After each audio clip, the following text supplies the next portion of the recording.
Hey, what's going on, everyone? This is JoeYoursTruly back on another live stream, and this is the first live stream of the open beta. How's everyone doing on this fine day?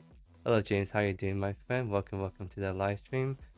It's gonna be pretty fun today. I haven't been recording videos lately because obviously, with the lightning changes, the map looks totally different. Then it makes sense for me to record content on the older like visual changes. I don't want to like confuse anyone, right? So I've been holding off until today to start going back to recording stuff.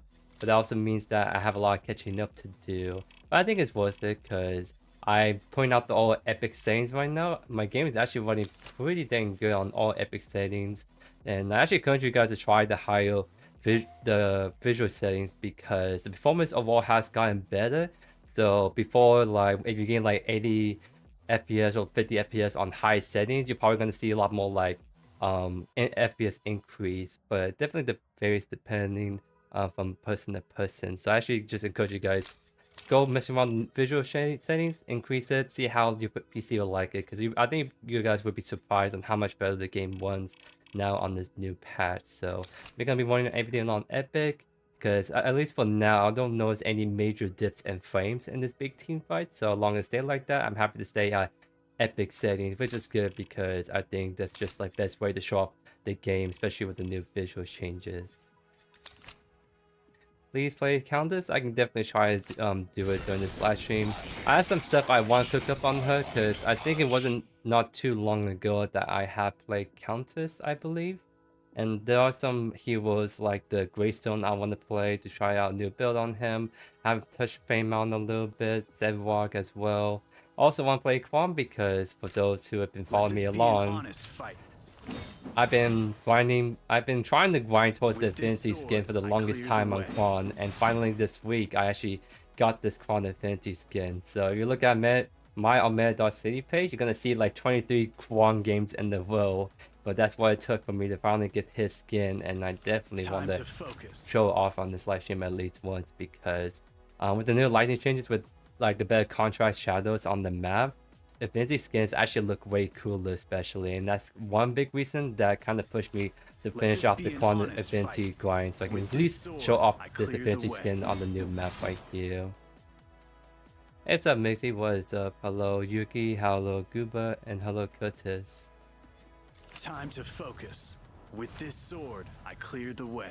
So it might be a 5 minute until I actually get into the game because a lot of people are playing, but I'm still like in higher elo, and usually my queue times are essentially still within the 8 minutes on average, I think.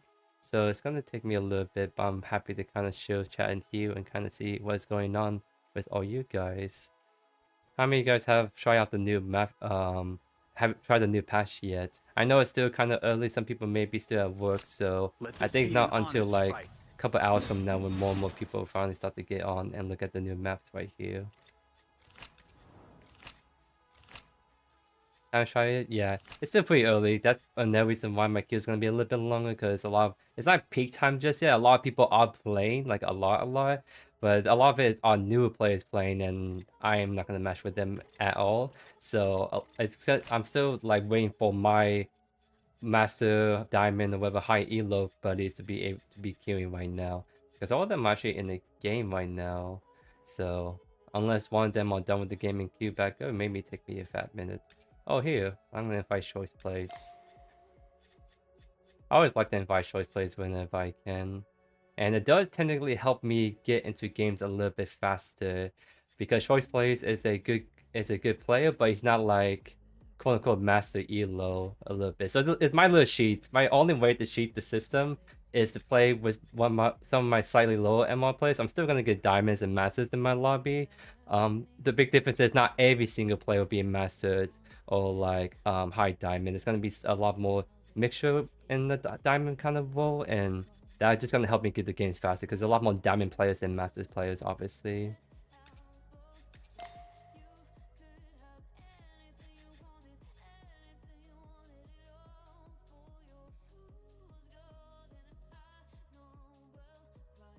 Yeah, it's gonna be really awesome to see. I saw that there's some new streamers on Twitch that's been streaming the game and they've been pulling a lot of new viewers on this game. So we're definitely getting all that marketing now. A lot of new people are definitely seeing this game a lot more. And the trailer and all that's on Xbox, PlayStation channel. Some stuff is gonna be traded by them as well. So definitely it's really getting a lot more out there, I would say.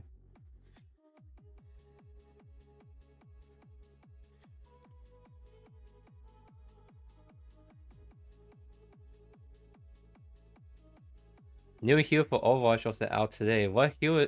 Who is that hero called? Because I've been so out of loop for Overwatch for the longest time.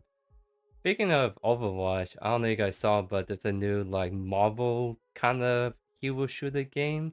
It's a lot like Overwatch Paladins kind of style. It looks pretty cool. I'm not sure if that's something I'm gonna get super into, but it definitely looks pretty cool to see some of the heroes team up. Like, for example, there's like Rocket and Groot in that game together, and they have a partner ability where Groot will kind of just like kind of just be out there on the field, and then Rocket can hop on his back and start shooting on top of him, which I thought is really cool. Like, that can have some really cool implications for gameplay, but also it's just like, that's just so cool because that's just iconic duo right there, right? So it looks very cool what they're doing. So we have to wait and see how they kind of cook up that one. It's just the last few Marvel games have been making out very like, I would say. So hopefully they don't mess up this one, because that has some potential to really shake up the whole hero shooter kind of PvP area, because we really don't have many of those games out there. Like, it's just Overwatch, Paladins, maybe there's some other ones like Gigantic, but none of them are like super big like Overwatch, if that makes sense.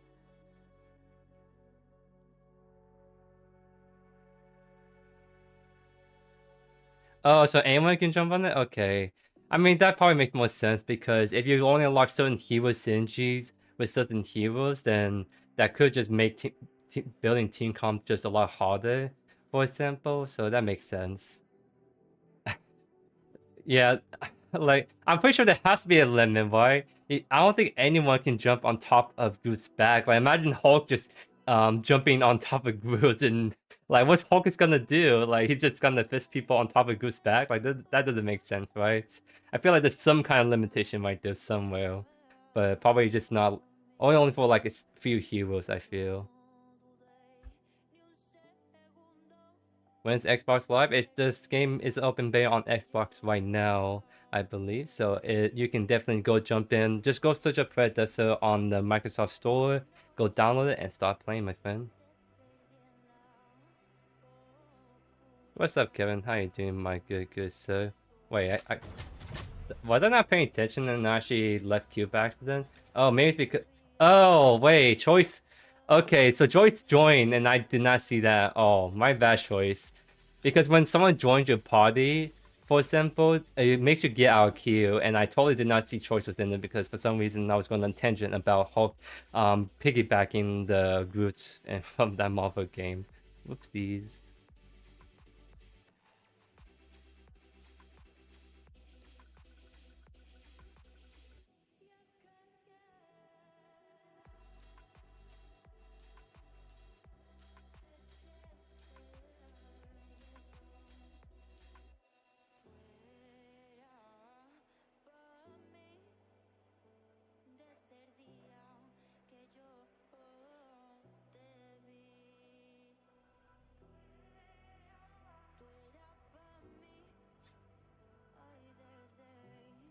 So for those who do not know who Choice Plays is, he's the main guy that leads the PCC, the Prime Circuit Championship. It's a community-based organized tournament series for Predecessor, and we do have the PCC coming up, not this weekend, but the next one right after. And yours truly is someone that is actually part of the PCC crew, and my role in the whole organization is I'm on the desk. They call it desk analysis, which is essentially just talking in between games, talking about what good, what went bad for the teams, but more importantly, really break down the drafts, because when it comes to like picking your heroes, banning, and that kind of stuff, there's a lot of stuff that can go on what it means on which hero is being picked, which hero is being banned, and also player comfort, or trying to shut down a specific player's comfort choice, right? So a lot of stuff can go on in those draft moments that can really determine who wins or lose games almost on that. So very important job,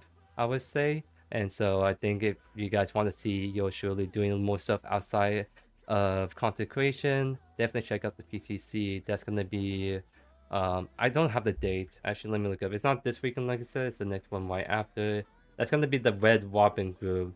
Yeah, it's gonna be April 6th and April 7th. So Red Robin, or I forgot the name of it, but essentially before we have the actual final tournament series, we have to like still play like the 36 or whatever like plus teams and have them go through a bunch of games back to back to back to determine who's going to be able to play in the main tournament or not.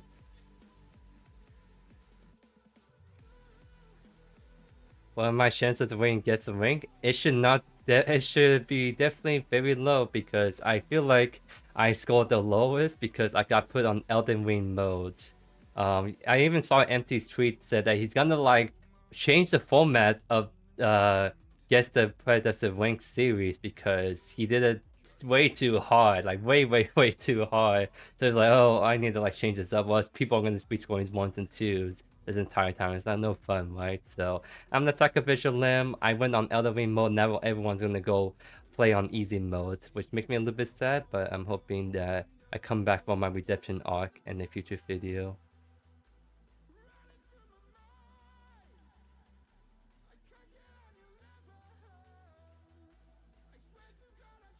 No, choice plays. My choice play is supposed to be my good luck charm so we can get into games faster, but we're not. I'm actually quite sad. It is lonely at the peak. Like, I'm not trying to like boost my ego, but it's actually just been, it's always harder to find games on my main account because I'm literally like up there in the top MMR brackets, and this pool of people at this top MMR bracket is much smaller than all the other brackets in this game, so it's always a pain. And there we go, finally. Someone must have heard me complaining, so I got put into a queue. Let's go.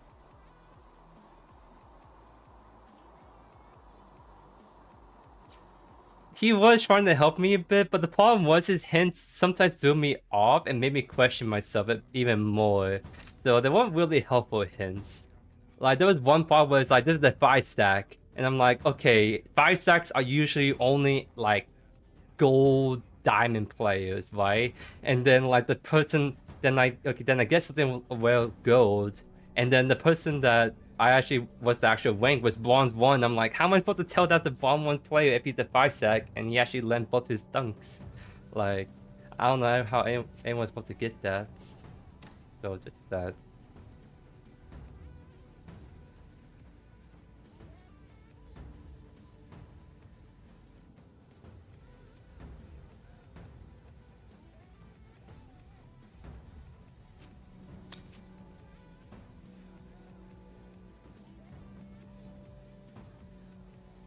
I think this first game we're going to be trying to put out the quad because, of course, best way to start my stream as always is just bringing out my favorite hero. It's going to be the Affinity Skin show off on this new map, so I'm pretty excited,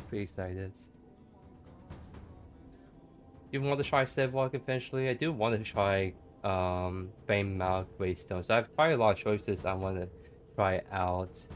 I'm actually debating. I'm trying to figure out if that's a Sailor's offlane or not, because I consider Sailors to be a good counter pick to Quan, and it'd be pretty annoying if I just get W keyed the entire game and I just have to play patiently, right? Yeah, that's a Sailor's offlane.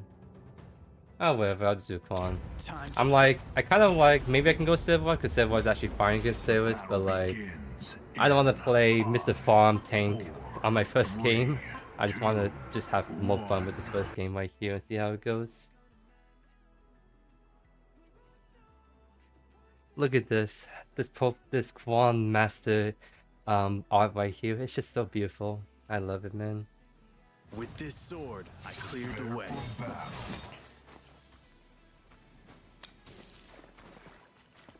Oh yes. Okay, let me actually stop my recording now.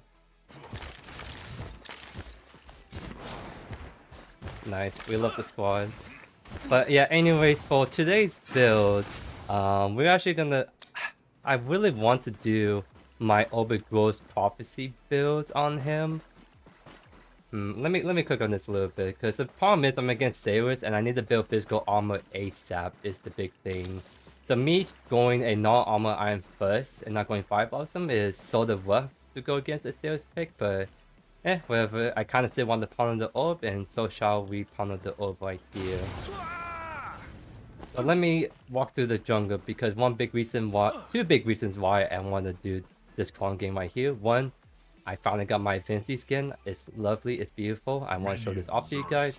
The second reason is that like on this new visual like map, like all the lighting changes, a lot of heroes look much better. Like I really like the Infinity skin because you see how I'm going in the dark areas and you see like my magma kind of armor just popping out more. Like I love this contrast with like the shadows and light, and then how the Infinity skin looks underneath all of that. Because yeah, like just the offline alone just sets a really cool vibe. Like it's half of it's in shadow, half of it's in light, so it makes it for a very atmospheric kind of 1v1. I would say it's just so cool, right? So I just really want to kind of show up the lighting changes a little bit more this game. And of course, I think one of the better ways to show that off is to play a hero with a skin that looks really good underneath it, and that's like a Infinity skin like this Quam one right here. Yeah, I mean, Orbit Growth is good on Quam. The only issue is you're hurting your power spike. Normally, your power spike is Fire Blossom Tempest, but since we're going Orbit Growth, I'm not going to hit that power spike soon, right? Like, I have to play a little bit more farther behind most of this game, and that allows the sales to bully me even more, is the thing I'm concerned about.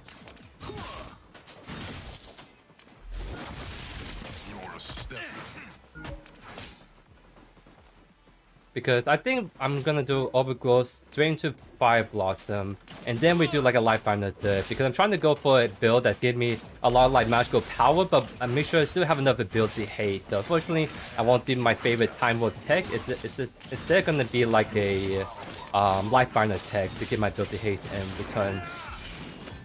Oh, dick. Okay, I completely missed with that, but also this guy was there too. What GPU I have? I have a, I'm trying to remember, 3060 Ti. So I don't have the fancy 4000 series, so it's still like up there, but it's not like unrealistic, I would say.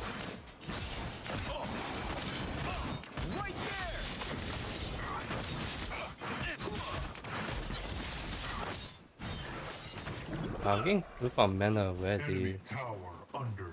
Guess I need to dial back a little bit more. I mean, Sales is getting low on mana too, so it's not like bad. I think the hardest part is the early game in this matchup, so if I can get past it and start building towards my overgrowth, I should be fine.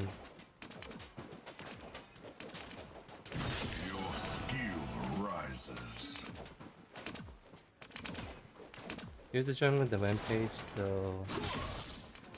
I don't know where this rampage is at. But I'm gonna chill anyways.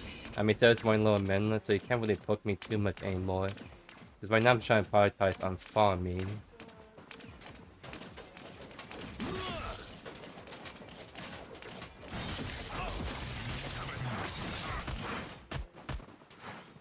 Enemy executed.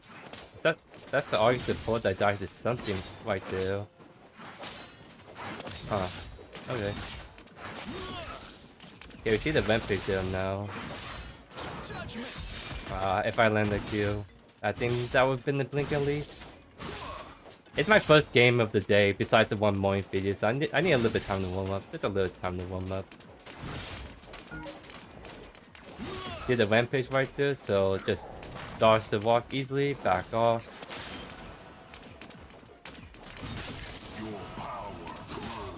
I'm actually going to start pushing out my way because the Sailors want it back, as you guys see. So I'm trying to see if I can stop the back and get Fire to push in the way before he... Yeah, nice. Stop his back. Waste his time a little bit more.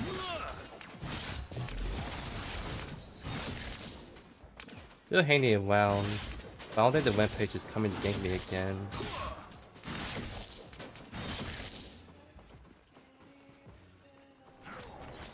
Oh, rampage was still around there. I won't start 2-buff unless I see it, yeah.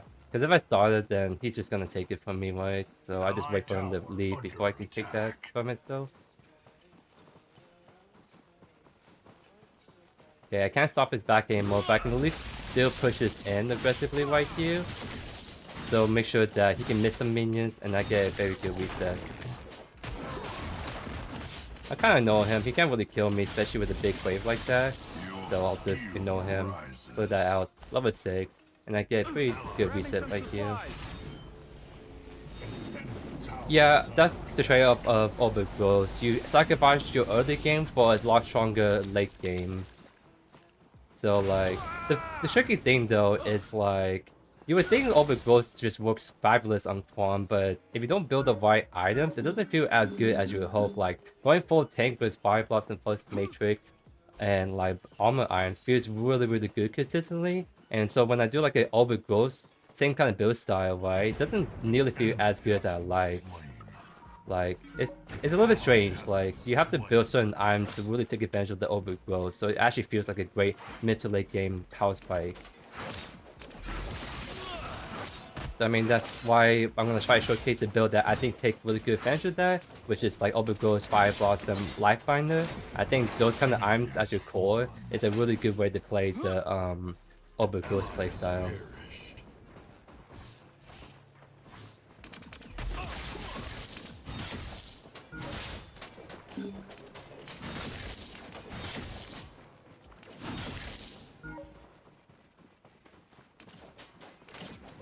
Okay. I'm trying to really prioritize my farm as much as I can, so whenever I can freeze it on the series, I will absolutely do that. Because I need to get about 700 more goldish for me to be able to get my overgrowth on this back. Okay, let's either rotate to this.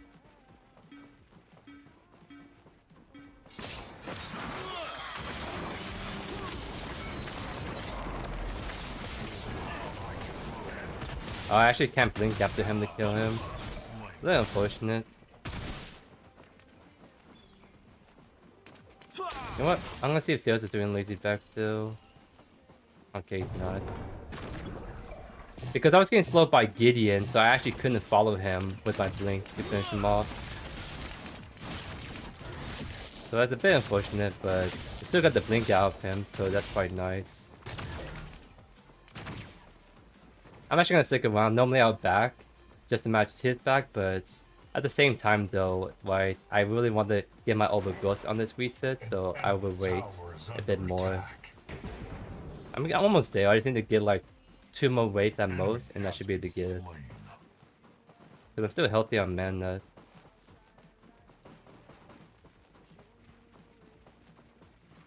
I'm gonna put it down the woods so I can see if the rampage is coming in.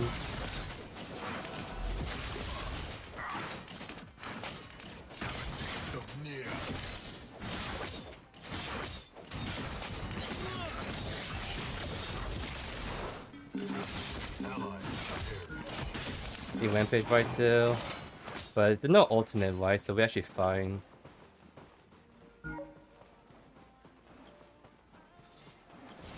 Okay, yeah, I mean he has no ultimate, no blink. Just is getting low on HP. Alright, now I have to blink. I got a little bit greedy right there. I took a lot more damage than I thought I was going to, but I mean Rampage was kind of sitting right there for a fat minute, right? So I didn't want to lose too much of the wave. And I'm hoping to do a little bit more damage to Xayah so I can kind of finish him off before I have to blink out. I'll be right back. That's fine. We got all the ghosts on this reset right here. I cannot help that unfortunately because I have no mana or health to spare. So we have to go blink out that. But that's Rampage no ultimate, so we can maybe see if we can keep fighting this, because I don't think this Rampage can get away with stealing still. Allied tower under attack. DES is creep score, CC is crowd control, so like stuns, and ADC means attack, damage, carry.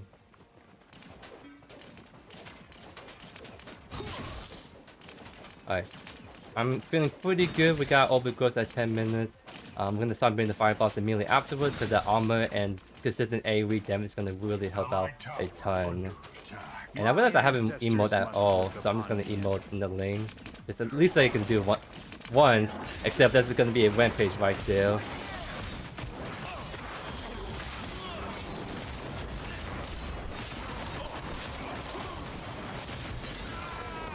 One more RB, I would kill them. By the way, I was emoing my lane, so that made it so easy for Rampage to actually walk me in the face. Just wow. He actually is just staying in my lane and disrespecting my emotes. Imagine that, ladies and gents. Imagine that. No way, man. We almost killed him, like. And I feel like that's the thing. Like, if we had 5 Blossom, I think we would live and kill. But since we went overgrowth, we actually are not as strong as we hope right now in the early game. So that's kind of why I don't like always going overgrowth, because I feel like my early game is just so much better with 5 Blossom. But we are trying overgrowth to just showcase this kind of build variant I am cooking up that I think should feel really good in the more mid to late game kind of aspect, right? To emote, you need to have the emote unlocked, and that is like the what you call. That's on your affinity track, so it had to be like level 5, I think, for it, or level 6.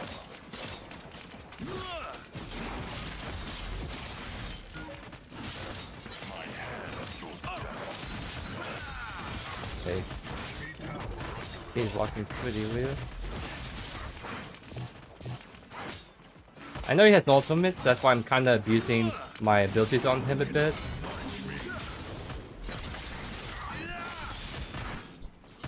My show's got him right there. I hope, right? Oh, Gideon too? A lot of people just love to stay in my lane today, ladies and gents. A lot of people do. I got Tempest now. That's gonna be help me a lot more when getting aggressive onto this what you call, onto the Series now. And I still have yet to build Brimstone and Armor, so once I get those online, I'm gonna be much better against the Series.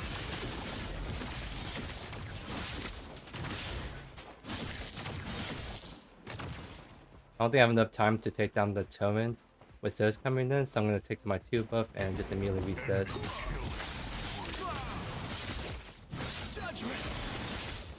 Wake is not out, it's just casual PvP at the moment.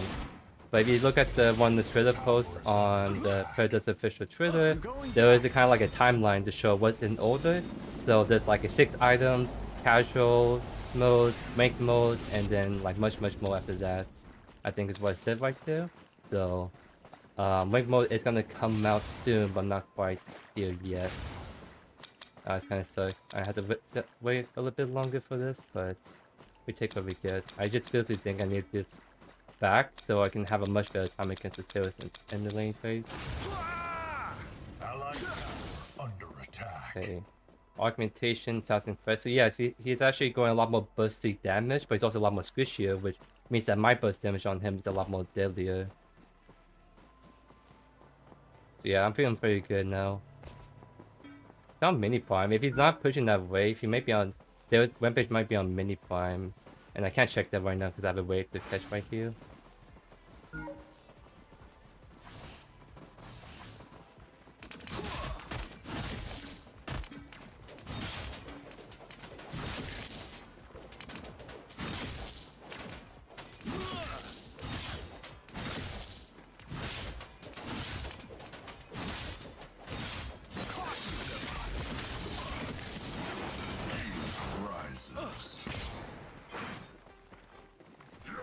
Again, rampage here again. Yeah, I'll just back off for now. Waiting for my sailors to go in, like...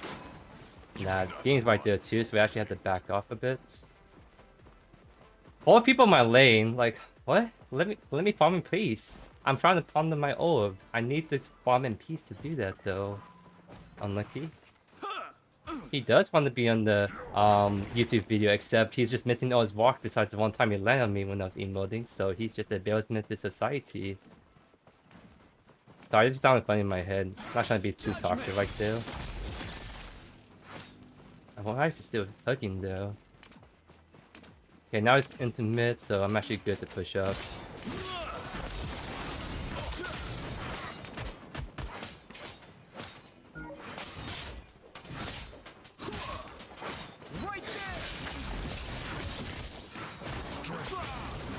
Rampage here again? Okay. He was in mid, and then he went back to right. Like, how many times is he gonna come over to my lane? Like, I can win the 1v1 against Sailors, but I have a Rampage that's been in my lane the entire game. Like, that's just so rough, man.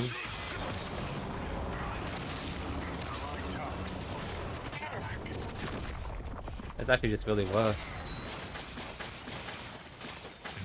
Allied towers He wants me in the video, except he's all he's doing is just staying in my lane. He's not like he's missing most of the walks on his engagement, so I'm able to like get out of his ganks most of the time. But the 1-2 times out of 10 he actually landed the walk, he actually just full commit send it.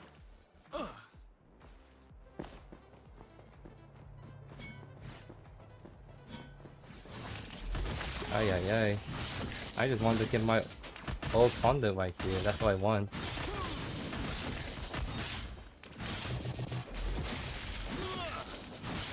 So normally if a jungle starts to camp your lane that much, you might as well just start to roam and just pressure the map, because if the jungle follows you, you at least have your teammates there with you.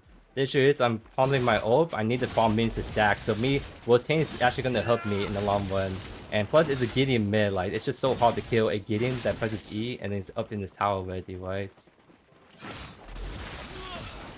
I'm gonna all in on him. This is illegal.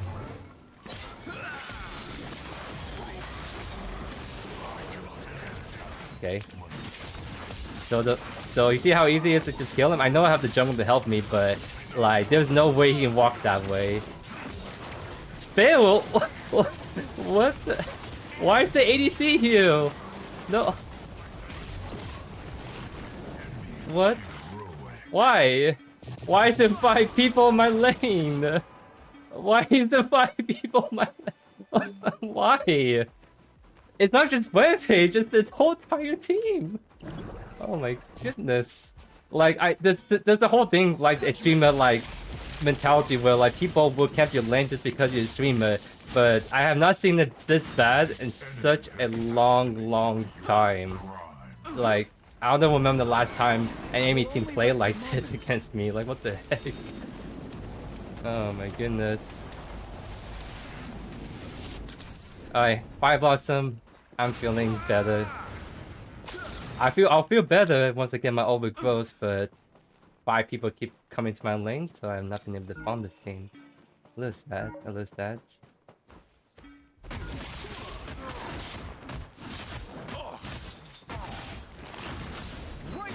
Oh, I did that too hard. I know Sales is coming over, that's why I'm not gonna full commit on this.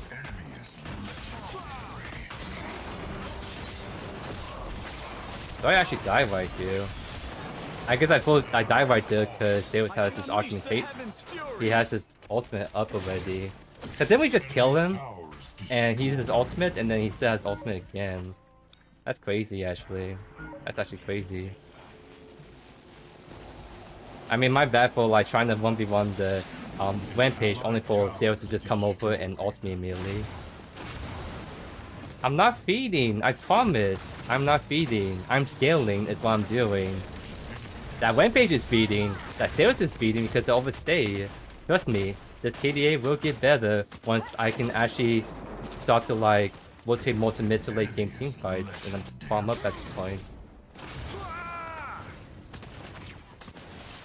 Oh, is my Lizard that used it? I thought the enemy one used it because I thought like he tried to dodge our abilities slightly a little bit, and then that's how he was able to live a little bit longer.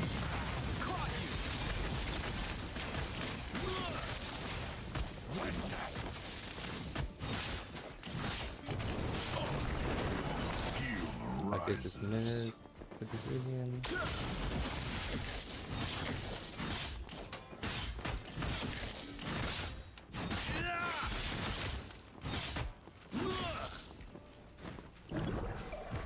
So tenacity is how well you like reduce the CC on you. So if you stun for like 2 seconds and you have like let's say 50% tenacity, then I think the math worked out too well. You stun for 1 second instead.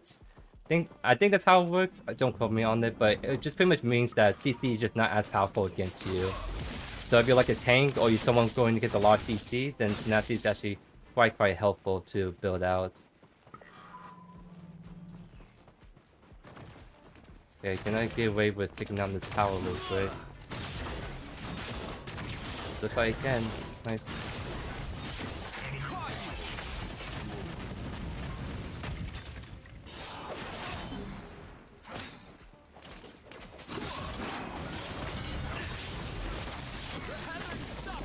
Oh, you walk out my ultimate. That look kind of scuffed right there.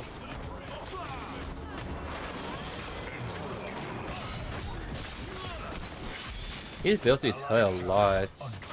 Well, because he's going like full assassin. Yeah, his R&B is just hurting me way harder than I thought it is. Because I'm used to playing Quan with like pink items, so I'm just surprised how much more damage I'm taking than normal. But that's again because I haven't finished my overgrowth, so there's a lot of stats I'm still missing out on that item. So this looks like a 1.5 item right here. This overgrowth is not full item just yet. Is the big thing.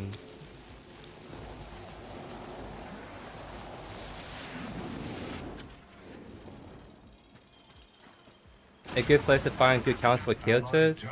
I think I made a video a long time ago for offlane matchup that I think is still good to this day. But I also have a video coming this Saturday that's more like item guides. So it won't be like matchup dependent, but it's gonna talk a lot about like general hero strengths and weaknesses and what items I like to run and why. So I highly recommend you check that video out this Saturday if you're curious.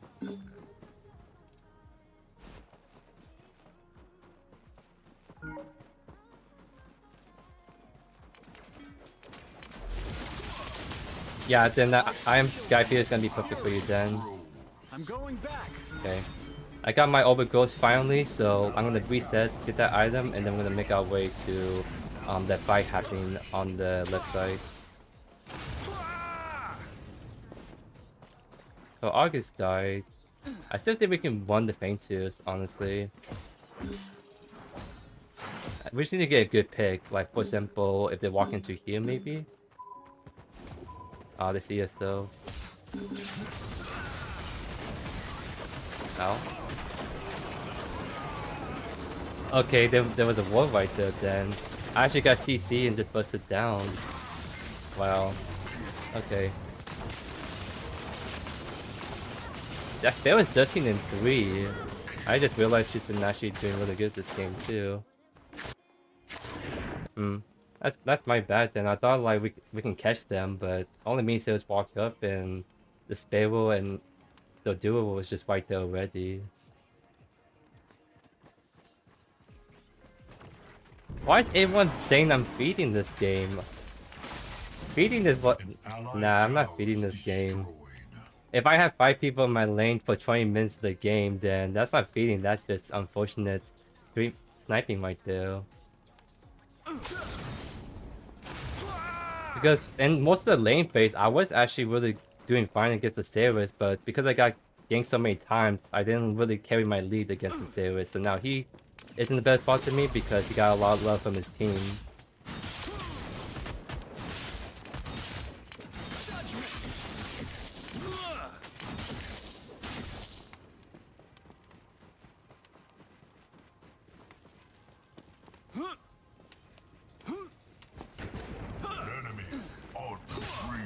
I just need to try to catch as much as I can. Because my farm could be doing a lot more better. So I think I'm gonna split push a little bit longer. Now the question is, do I still win against the Sailors who's been... I think I can maybe still beat him. It just depends if I can land my combos in it. Okay, here's the rampage for the 7th time this game.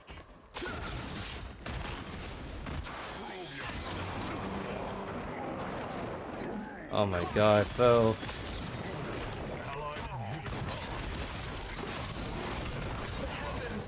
I can never split push apparently too. Because there was a lot of people mid and the rampage still sat right there.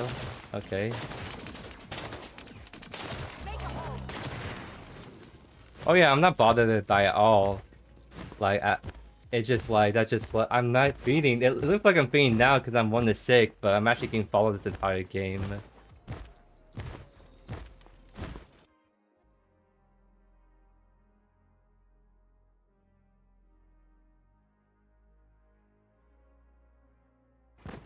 Hey, what's up, Shine? How you doing, my good sir? I hope I pronounced your name right there.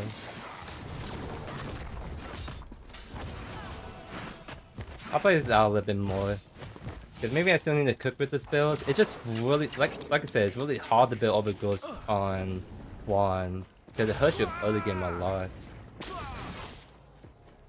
Like, maybe in a more even matchup, it could have been a little bit better. But I think in this, like, serious matchup where he actually kind of counterpicked me, it's a little bit hard to actually run that item, I think.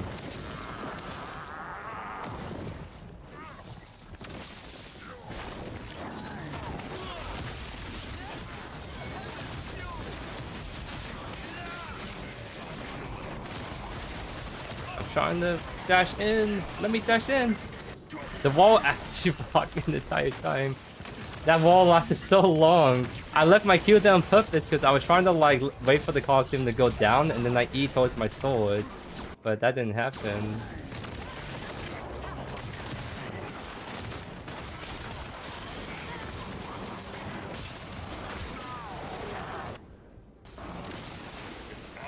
To be fair, I think that was the only time I over pushed, but that's only because I saw a lot of people mid, and I thought I can get away with pushing on white a little bit and try to take the 1v1, but Rampage was just not there in mid, he was there in white instead.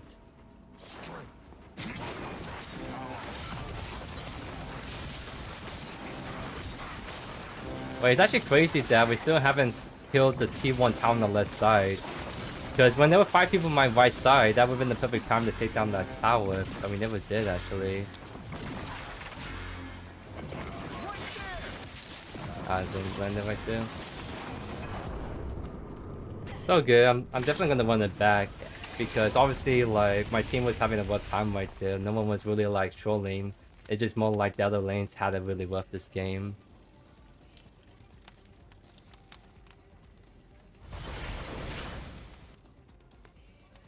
Yeah, we like the fasty games for sure.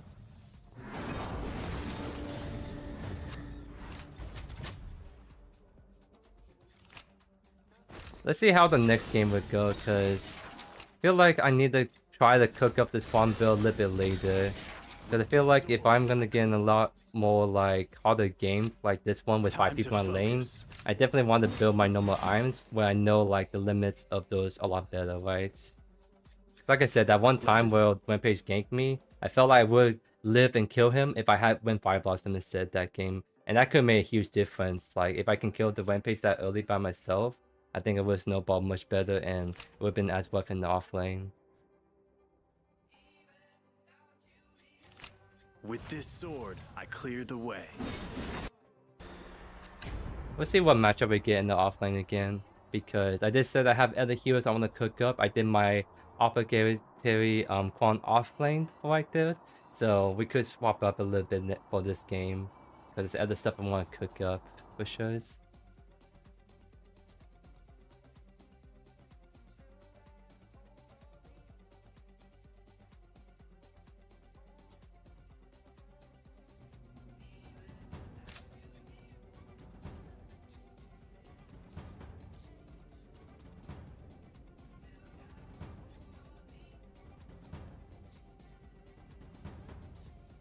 It's his first time playing the game, JG. Because definitely, like, you have a lot of, like, performances in trying out different kills with different roles really comes down to just player experience. Like, you can watch someone play the game and take notes on that, but you still have to go and play stuff. You have to know how you play, how you feel playing the game, and what are your strengths and what are your weaknesses, right? Because what may not be my weakness that I show in my games could be someone else's weakness and that they don't see until they can play the game for themselves, right?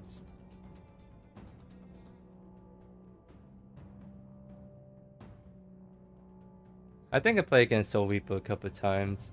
I don't like pay too much attention to like wins or losses. It's just I know I play against Soul Reaper and other streamers.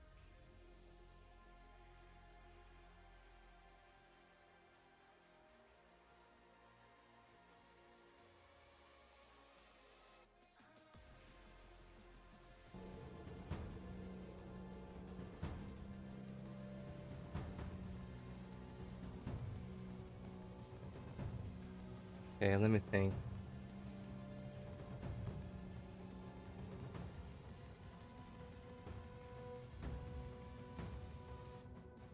Because now I'm trying to decide if I want to run back to Quan or actually do something a little different, just kind of change it up. I feel like I haven't played Feynmel in a really long time, actually.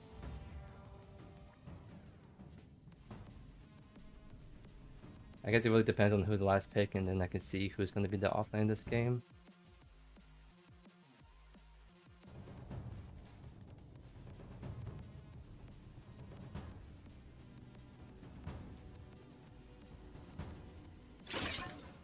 So it's either Quan or Greystone I'm against offlane. So I don't want to mirror match with the Quan for sure. I don't want to mirror match with the Greystone. So that kind of leaves just the Fame Out and Civ Walk. I think I'll make this a Fame Out game actually. Why not?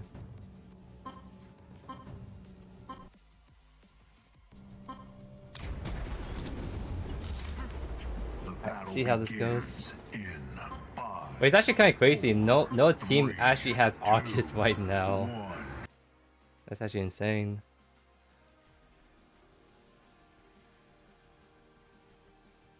Still offlane win? Get out, no way. The last time I played against a Spell offlane, she went 1-10 and left the game at 15. Like, don't pick Spell offlane, please.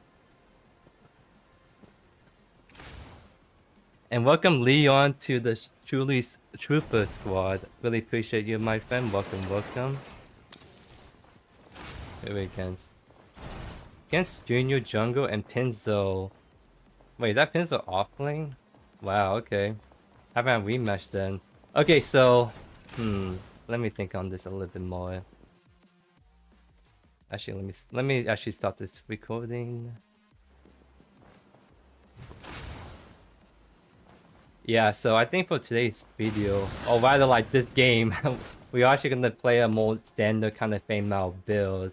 Because I think it's been a little bit since I played a more standard Fame Out build. I think the last time I did Fame Out offlane, it was like with Infernum, which I think is actually pretty good on him, but I don't think it's like the main item you always want to go on him. But the main reason why I want to try a normal build today is because I think we're going against Pinzo offlane. And apparently he's been like really trying to improve his offense a lot. So the last few times we played against each other, he's actually sweating a lot, trying to really do as best he can. And I didn't realize at the time, so I was doing a lot of weird wacky stuff that really didn't like bomb well, right? So this time we're all against the Pinto offlane. We are going to be trying to do a more normal build right here, just so we can actually give Fame Out Greystone the more proper like treatment on offlane kind of experiences. So I want to bully this Greystone as much as I can early. But of course, I gotta make sure that I can get to level 2 without like pushing the wave too hard, if that makes sense. Because I don't think the Quan's gonna kick me right away, but he might still look at me and left.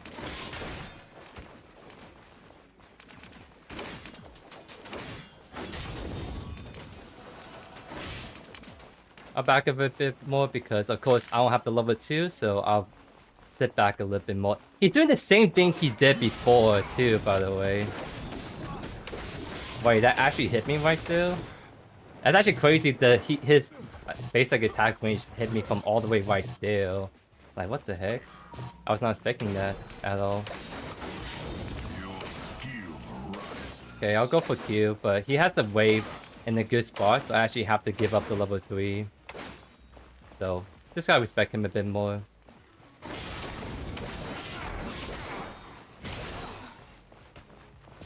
Because he's still getting hit by my minions, so as long as I keep walking back like this, I should be fine.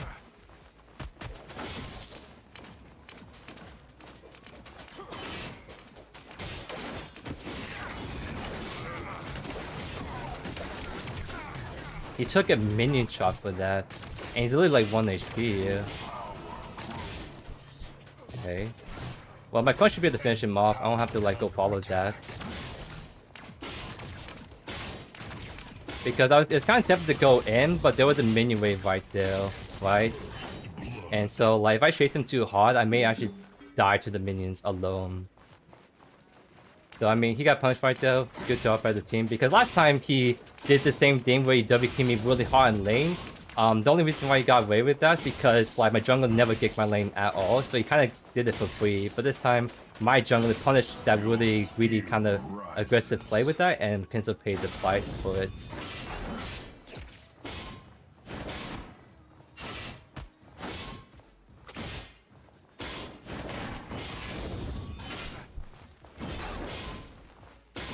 There we go.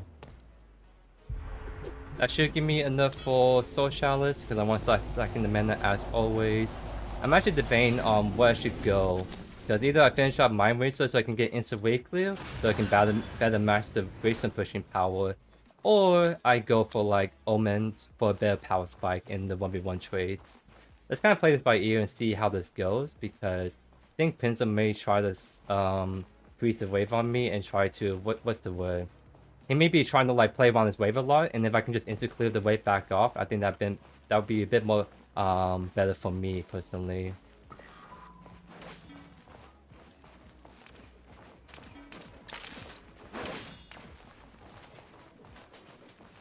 So of course I'm not walking up because the big wave right there.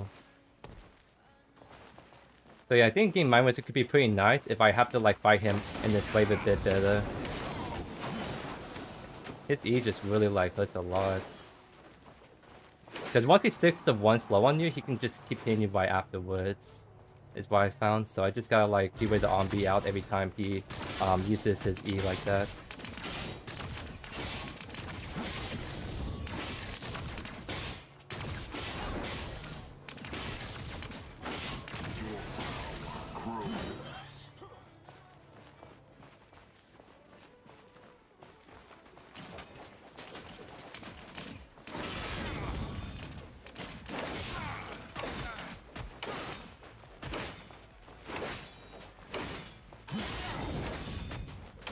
Right now I'm trying to abuse my quick trade the most I can because Greystone only excels in long trades while I excel in the short trades right there. Enemy tower under siege.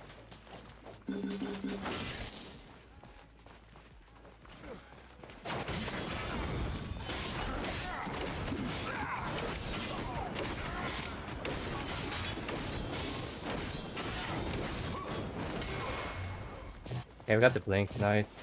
I was debating on flashing in to kill him, but Grayson passive is so annoying because that one random off chance I blink after him, his passive come up, I block it. That's gonna look really scuff, right? But we got his blink out, so we forced him out nice and early, so that's good. Your skill rises.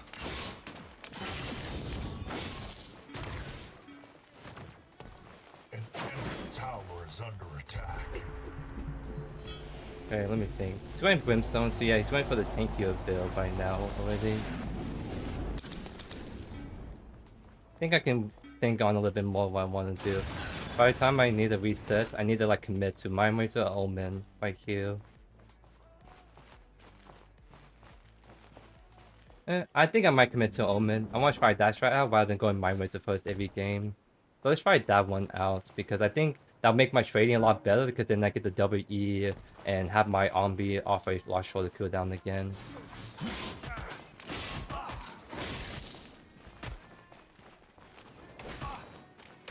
Well, he's forcing it on the tier buff, so let's see if we can just steal it. Okay. Is resetting now? Sort of ish.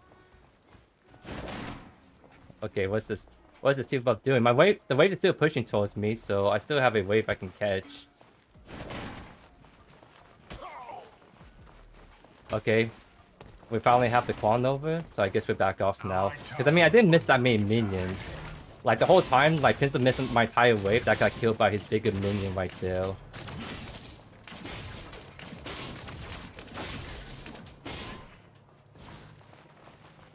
So we're actually just chilling.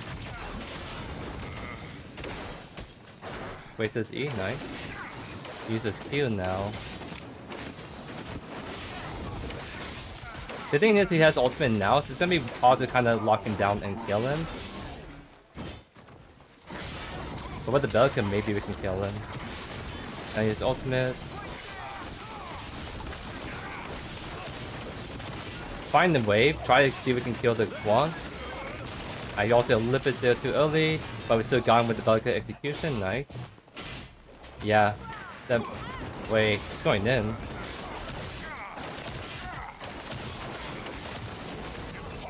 Nice. We actually killed both of them and none of us died right there. That's huge. Absolutely huge, ladies and gents.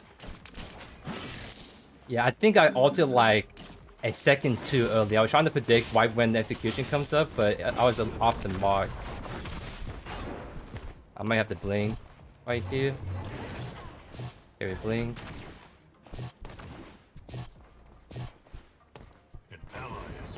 Dang, Belka's gonna die for that, but getting used his blink, so like he didn't like got for free necessarily.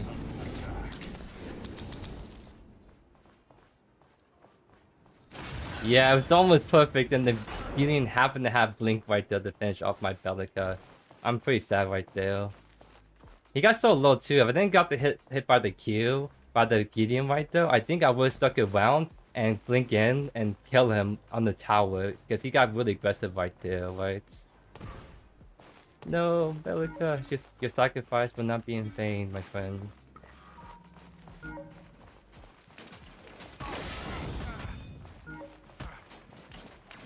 Okay, he didn't finish 5 blocking yet. He actually went for a sword first, but... Oh, that's interesting. I thought he was going Basilisk first. But yes, actually just leaned on that first. Nice, so... Got that out of the way.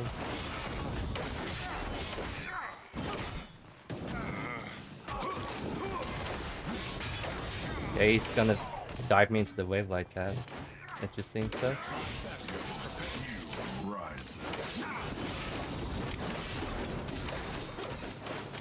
Because the only reason why he can play like this is because he can use his ultimate to get all his HP back if he really wants to, right? So have to keep in mind that even though he's getting low, he can just pop ultimate whenever he wants and be able to like live with the second life mechanic.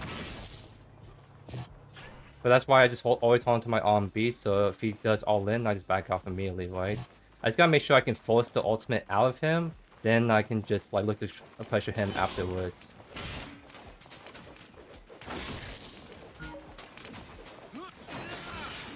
Yeah, Quan's right there. Good thing I have a wood. But we'll be on that side too, just in case Quan was still looking. So until I have my R&B, I'm actually gonna shield because Grayson could just walk up to me and straight up all in on me if I don't have a way to get out of that.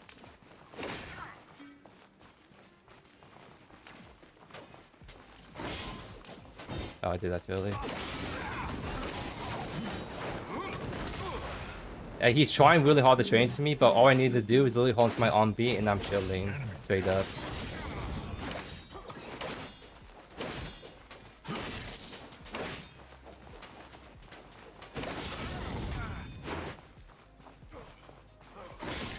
It's gonna get easier once I actually get my first item online too.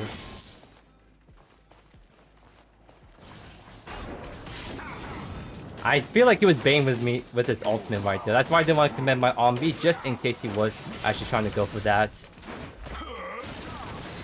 Dang, I was not expecting the Modok Snap to come in there, so I was just not ready to go on that.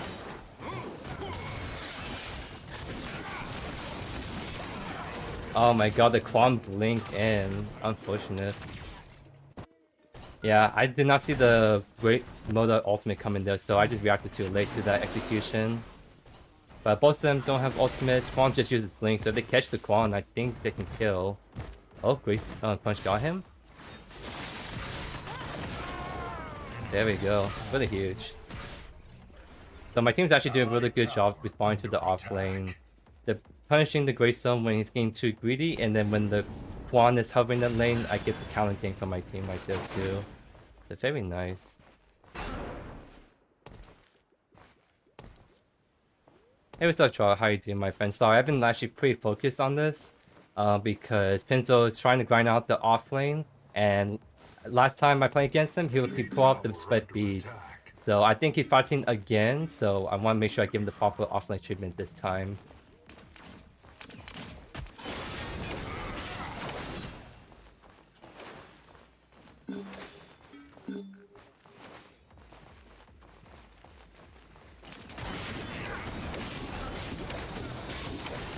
Oh, you actually have Ice One talents right there.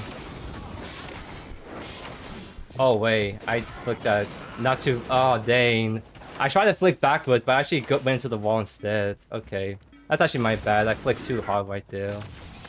Didn't expect him to all-in me right there either, like that. Because I guess he has Ice Golem talent, so he could just do that at this point. That's actually my bad. He has his first item too, and I don't.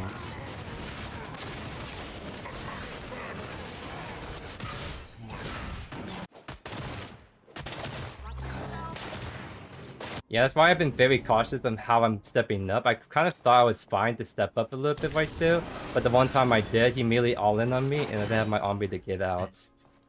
But I also just didn't have my item now, but I got it now, so I think I should be fine. Because every time I attack him, my cooldowns get reduced, I can double E, And my on B is gonna be a lot shorter rotation cooldown, that makes sense. So I think I'm in a little bit better spot now.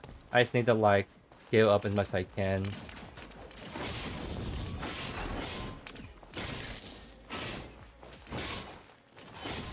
I'm usually fine with the flick, but right there actually messed me up pretty badly.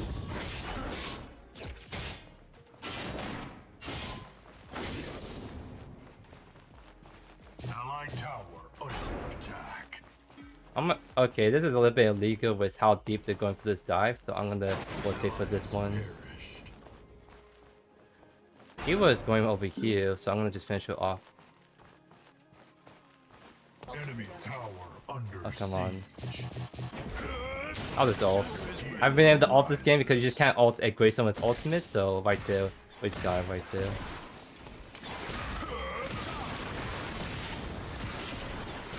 Actually, I should be maxing on being not Q this game. So I'm gonna lose the left tower, but that's fine, because I'm gonna T1 mid instead.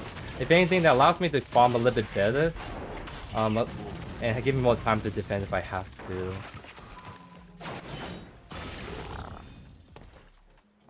An allied tower is destroyed.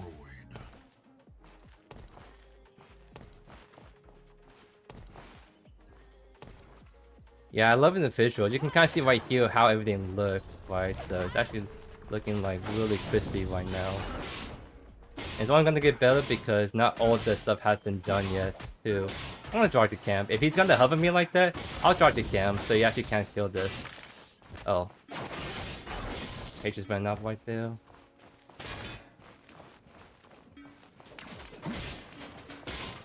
Your power grows. Uh-oh.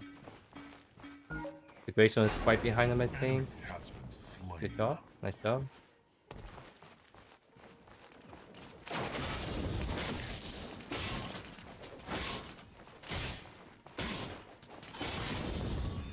So what Omen does is reduces your basic cooldown abilities after your basic attack. So if you do your whole combo really fast on Fame, now you can actually reduce your E and B, right? I'll hold to my on B until, yeah, I know I can get away, that's fine. So for like your usual Fame out combos, your on B in, auto E, auto. And so like technically the proc on your cooldown Omen is on that first big attack, but if you E immediately afterwards, you still get that cooldown refund because of how close they're all together. I'm gonna go Oldest. I see a lot more Fame Mouths running Oldest, and I want to give that a shot, especially if I have this kind of like Greystone slowing me down a lot, I can negate that a bit better with my own movement speed item right here. So I have Mind Racing now, feeling pretty good. I need to max this out for the bonus physical power, but other than that, we're actually really strong with the split push. So this is gonna get to the point now that I don't necessarily kill the Greystone, I more like split push a lot. And I can like split push really efficiently well. So I keep pushing, don't fight the Greystone, look to go mid instead, and try to kill the Gideon for example. Tower under attack. Ally has been Oh, it looks like things are not going so smoothly over there. An ally. Your skill run. Allied tower under attack. I'm gonna split push for a little bit longer because I have some time to get down the left tower before Faintus comes up. Okay, Greystone is coming towards me. So I may have to back off in a little bit, but I can definitely just go this way really fast, ignore the Greystone, and then make way to mid. Allied towers destroyed. Enemy tower under attack.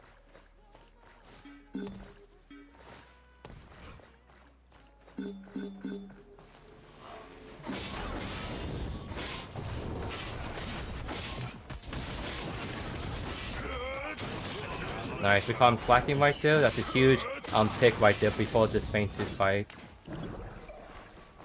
I'm gonna have to go to the left because I feel like this Greystone is honestly just gonna keep pushing to my tower, and I can't let him take my T2 tower for free like that. Stop's back right now.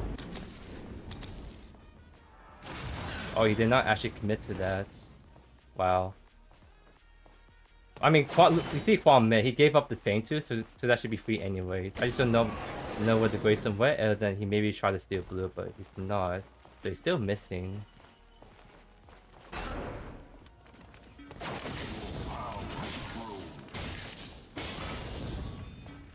Oh, he actually came to the Fainters fight, but really late. That's 5 people right side. I think we just not fight and let me split push left. Yeah, Belica's not there. Just push the waves out and we should be fine.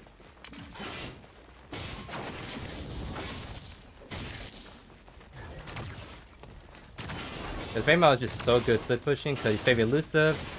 He clears waves really fast, but he also does so much damage to Torrents.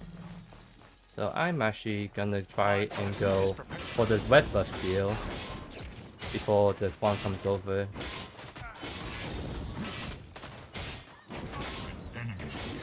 Nice, I would steal it before he can do anything.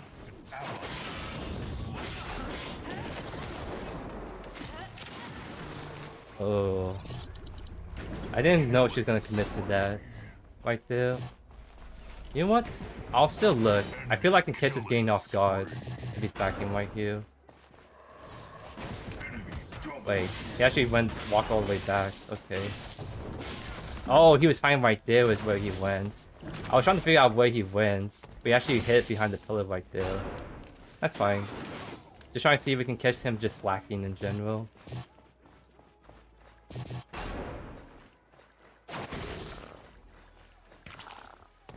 Oh wait.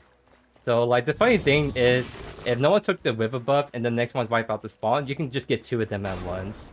So I actually got 2 river buffs right there. Let's go.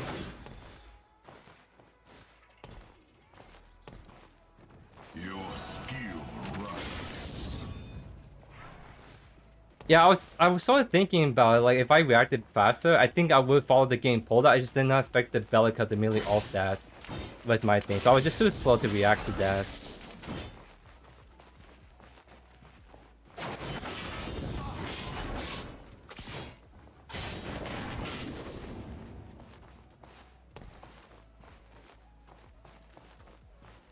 I want to back for my Pepper Raider. So I think I'm gonna play for that more than anything.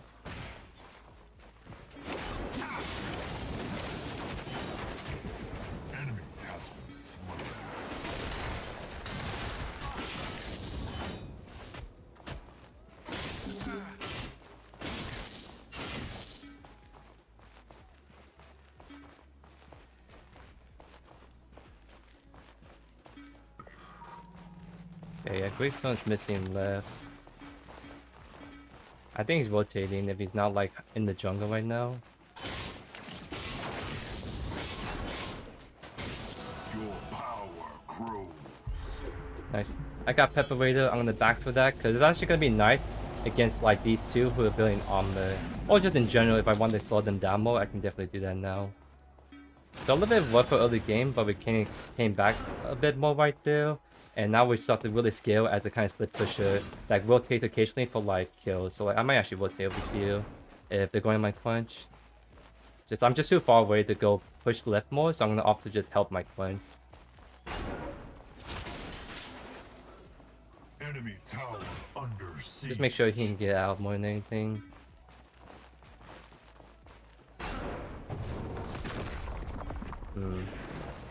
I'm just waiting for the team to come up a bit more. Then also we go. Okay, they missed everything.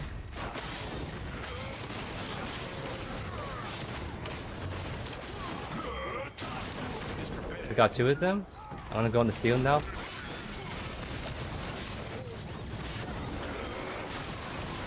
Wait, the knockup so high I didn't execute right there. That's actually funny right there. Unfortunate but funny. What the heck? Because the hitbox on your ultimate actually goes up a bit, but they got knocked up so high, my ultimate just completely missed right there. I haven't had that happen to me before. That is just so funny. What the heck? But yeah, it's definitely fine.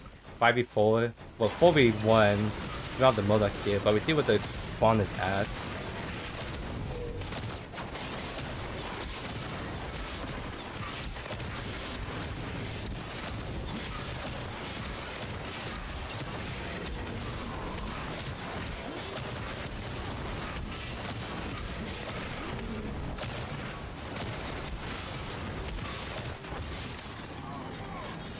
We can try to do Feint Twist really quickly. Greystone hasn't back necessarily, so...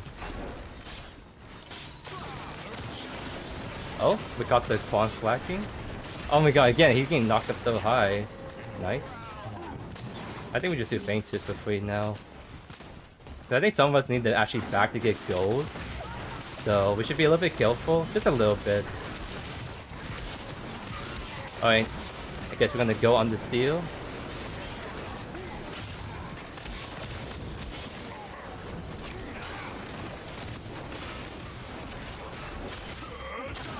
Oh wait, I did that a little bit too far forward. Am I that washed on Fame Mal? I played Fame Mal in the 5 minute, but I feel like I'm making mistakes I should not. But we're still 7-2, so we're doing something right here. And that's what I mean, that's the power of Fame Mal to spiking, because like it's kind of interesting the matchup with Grace and Fame Mal. Fame Mal takes better trades, but as soon as he makes one misstep, then the Graceland kind of just wants him down, right? But it's where you get to mid to late games even more interesting. Well, both laners just don't interact with each other. Both of them are split pushers, they're team fighters-ish, but one does like... Are we actually pushing that? Nah, I think we backed off. Like, Grayson wants us to keep split pushing, keep fighting, but the Fame Mal split pushes but doesn't fight and backs off unless he knows he can get a kill on them. Because like at this point, like I'm really strong, but I don't kill Grayson because of how tanky he is. And I mean, Assassin trying to deal with the tank is just like, why would you waste your time on that? I should just focus on the gain or kill that I literally just obliterate with my combos.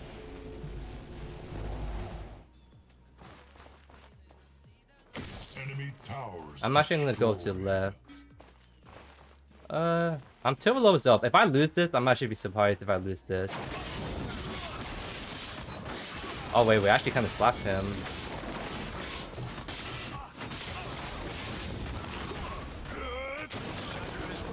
Nice, we actually won that fight. I feel like if it's not Greystone, I think you can fight tanks well, but it's Greystone. You don't fight him because he has a second life. So like for Fate Mal, it's just so like unplayable to fight a Greystone. But Quan, I can actually kill that because I know he's not gonna stasis and get all his HP back immediately, right? I know I can execute him at certain points consistently.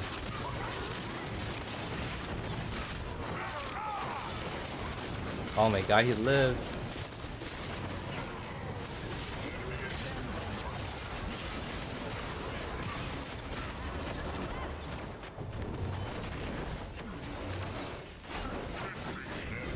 Okay, we're not gonna be finished that off, that's fine.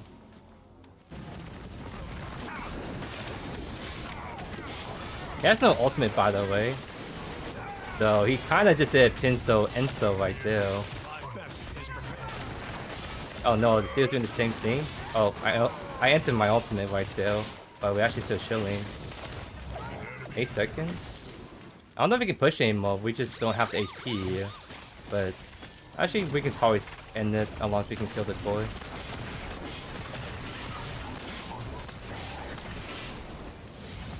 Nice.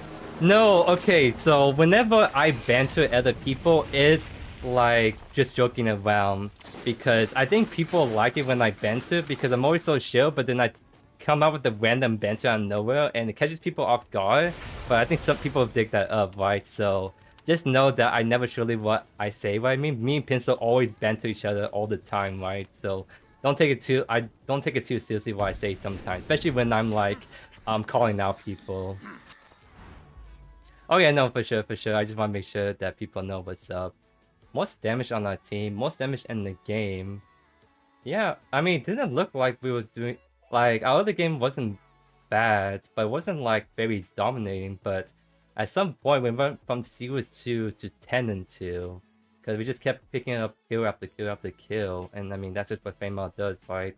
You get 3 items, and all of a sudden, you can just look at a ADC and kill them in your ability combo rotation, right? That's what Fame Out does best. Like, he split pushes, he's very good at pressuring them side of the map, and then the one time he actually comes in for a gank on them, he just completely just kills the backline right there. So nice. Villain arc incoming. No villain arc. No villain arc right there. So this is open beta, Junker. So go on Steam or Epic or PlayStation or Xbox. Go find Predecessor on the store and download it for free. That's all you need to do, my friend. So this is no longer closed beta early access. This is now open beta. Hashtag become Paragon open beta. So you are free to play this game whenever you want, my friend. And welcome to the community.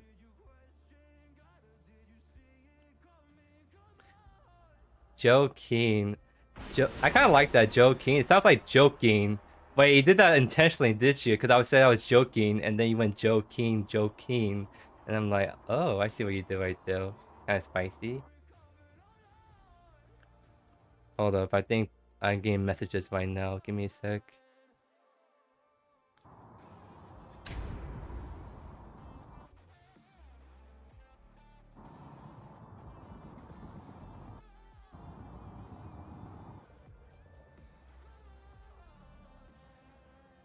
Hashtag bring back Wukong? No. He will come back, but I would personally make sure he's one of the last ones. We do not like a monkey that's a split pushing menace, right? It's actually interesting because Wukong has like a double passive kit. Like he has one, well, sort of. Like one ability is literally just to switch stances, other one's like a pure passive, right? So I think Wukong is someone that might get a lot more rework because the whole pattern with our heroes is that we give everyone an active ability for the most part. So Wukong is gonna get some spicy stuff, I bet, because you gotta give him like almost 2 new abilities at minimum, because his ultimate, it just won't be a thing anymore. You can't have an ultimate that all it does is spawn clones whenever you hit people, right? You know what? I kind of want to support Choice Plays this game. I'll go on the supporty wall right here because I did have people request for me to play support, so this could be a good opportunity. Wait, what? What? What is this lobby? This is a consecrated lobby right here. Me, Choice Plays, Soul Reaper, Survivor, and Pinsto? What is this team right here? What the heck?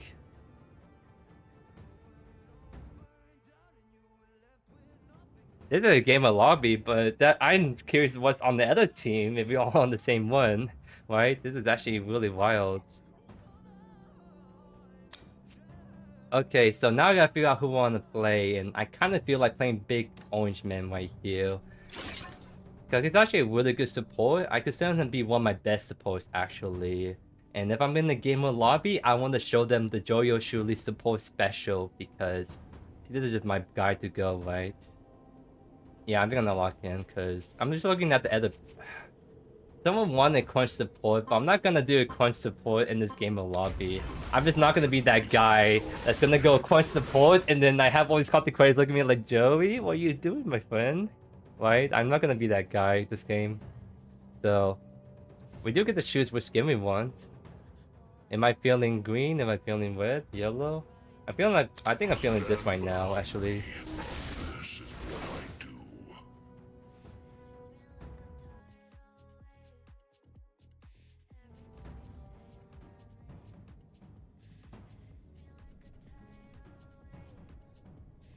Yeah, it's kind of spicy right here.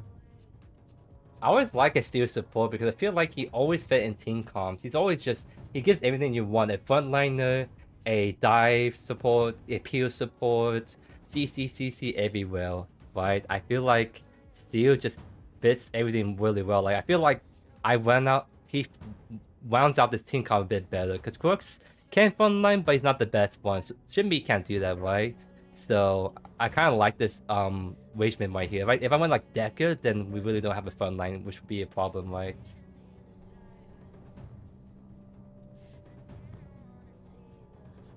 So I guess the question is this gonna be August support or this last pick would be... Alright, so it's gonna be Richter, which is quite interesting. But Steve is actually pretty good against Richter, in my opinion, so it's gonna be a spicy duo right here. 5, 4, 3, 2, 1. Okay, I mean, I recognize some people. Supermeds, Convoy, I think was in that game. But no one like Fs or Ellie streamers, so it's actually just a content creator team versus a random enemy team. Okay, let's get cooking right here in just a sec, guys.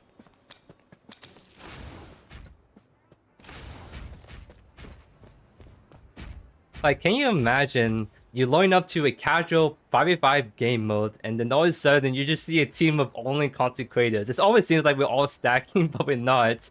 Like, the only person I'm stacked with is Choice Plays, right? And I think everyone else is solo queues, so somehow the matchmaking god smiled upon us, and we're all on the same team together. Like, what are the chances we're all on the same team together? Like, they could have been on the other team easily right now, but...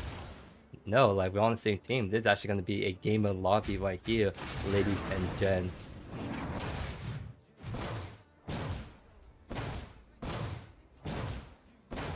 This is actually like, you could call it the NA Dream Team right here. I think everyone's in the comfortable.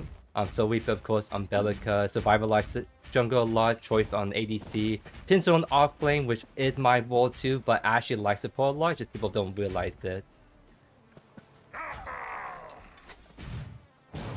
Yeah, I gotta do the emote in lane. Come on. There we go. There we go. Let the duel lane commence right there.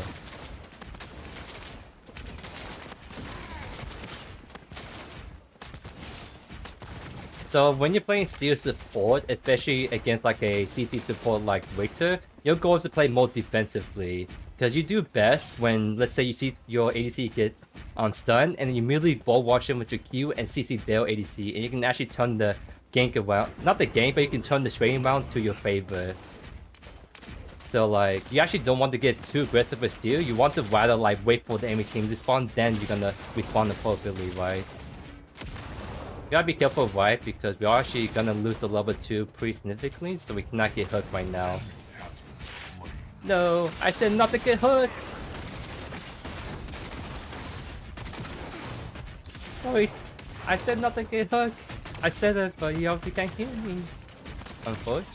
Well, he didn't blink for it, so it's not like horrible. It's just like, that was just so bad to get hooked because it was a level disadvantage and we didn't have our a way to appeal for us ADC that well.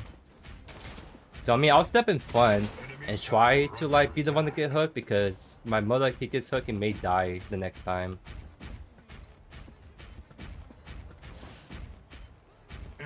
So, wait, shouldn't be someone with 2 kills already, gamer?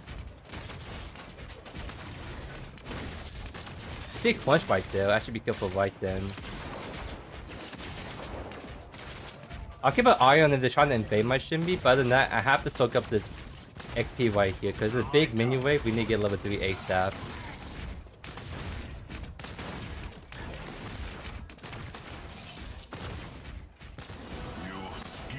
Nice. We're actually in a really good spot now, because now, if my ADC gets hooked, I press E, and I block the ADC shot, so they can't actually act on that hook as well. So, like I said, Steel is just so good at being a counter engagement support, while still being a good engagement support if we have to, right? It's just the issue right now is that my mother got half HP right there, so it's just hard for my mother to step up and back off. Because we have a Arcus right here.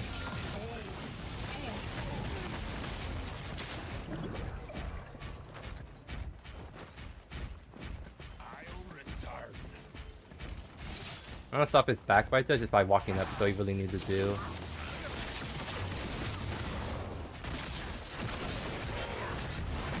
I didn't get the tower shots. I'll stop you back. Because like they don't have the cooldown, so they can't punish me for doing that actually. Again, I'm gonna keep stopping you back because I'm giving my Bellica / Soul Reaper a free lane right now, by the way. Okay, I don't think I can stop anymore because there's a huge wave at this point. My Choice Plays needs it back because no blink, no HP makes for a rough time. But it's a big wave too, so it's also rough.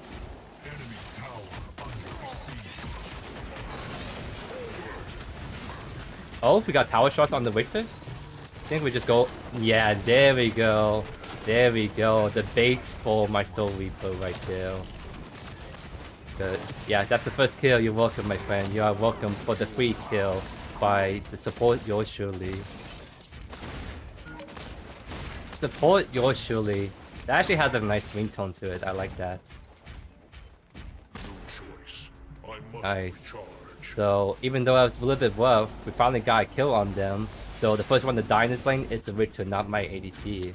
Love to see you guys.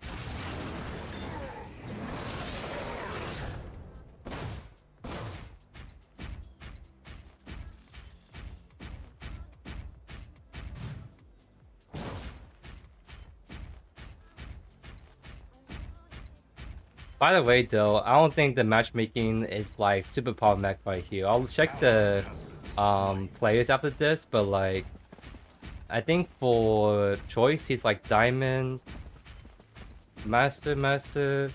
I'll check again because I think Superman is high up there. I just don't recognize the other ones. Not because they're not good, but because I haven't seen them around, right? So like it's actually kind of curious if there are actually some people stacking and maybe that's inflating them, but I mean, so far it's not like super one-sided at the moment. An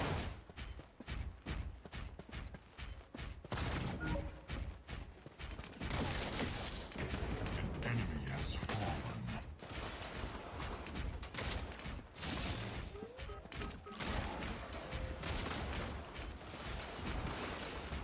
Yeah, I mean, I'm actually fine if my AC gets hooked because, like, I think it's not gonna be too bad trying to fight this out. If anything, the main's gonna hurt more because, like I said, if my AC gets hooked, I immediately throw down my E down. The Trimblast can hit my Murdoch. I go on the Trimblast, CC him a whole lot, and all of a sudden we're doing a lot of damage to him now, right? Your skill rises. I was thinking about blinking after him, maybe get the engagement on him, but we see Quench there, so we won't actually follow that. No. Wait, we actually see Argus sorta hugging us a little bit? Question mark? Oh, almost got him with the cheeky on B right there.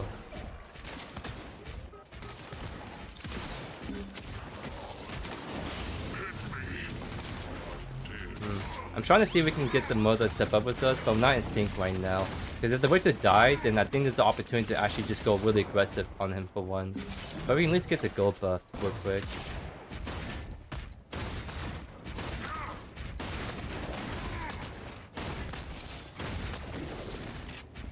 My Brimstone got the last hit on the gold buff, that's unfortunate. Hey, that means I get fireballs in faster, so I actually get to do more damage. Let's go. I really don't think like they're that scary right now. It was only scary when they got hook level 1, but right now we're kind of even-ish, I feel. I really feel like there's not a huge problem for us. Oh, now it is. So that time I got hooked, so I'm gonna take the reset, which I was sort of looking to do anyways, but at least we have HP the Witcher that came back from base.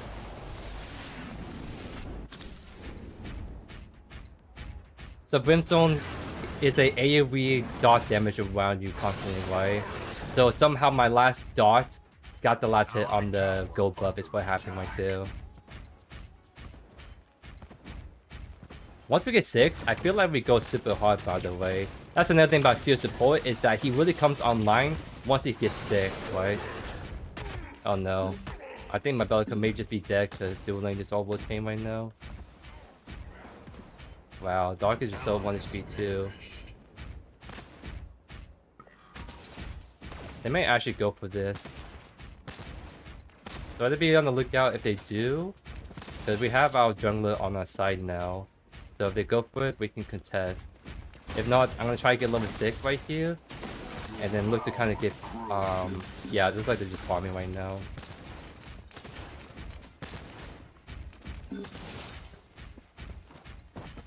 We have to wait push in, so now we just back off. An enemy tower is under attack.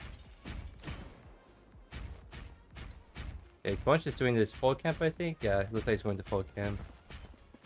So we both have level 6, so even though the way to level 6 can be a little bit scary, I have level 6, and that's a really powerful ultimate, especially in lane. Yeah, we just go in right here. My shield is down, there should be free pickings right here. Like, just go on this. Don't get ulted. I'll go on the trim left now.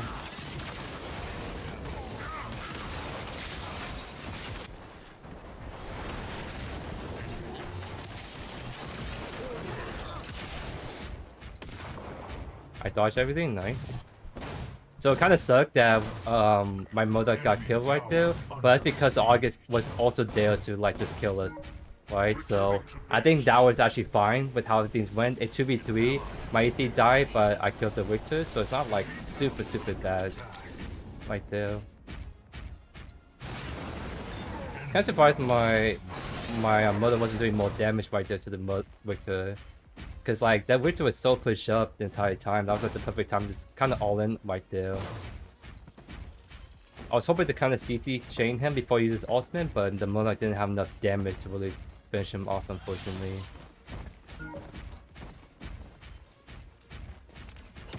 This is a Liga, by the way. So he's all in on him again. Okay. I'm gonna give a quick peek feint to it, just try to figure out where people are at. Yeah, it seems like no one's on there right now. Arcus is coming right side again.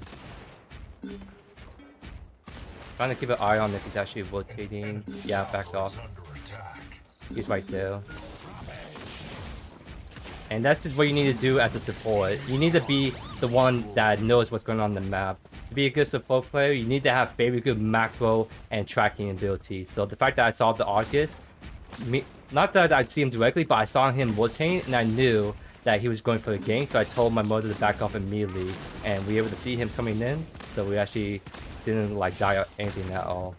So my team is actually like sneaking the feint juice in, so looks like we're maybe able to bust it down because 4 of us are on there already. Yeah, there's a big feint juice for us.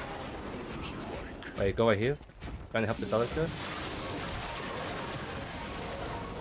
Somehow I'm the master of last hitting kills, by the way, but I'm still, so I still do a lot of damage still somehow, so it worked out, Actually, oh, on the ultimate just to confirm that kill, there we go. Maybe I didn't need to, but I want to make sure we really secure that kill, no problem at all.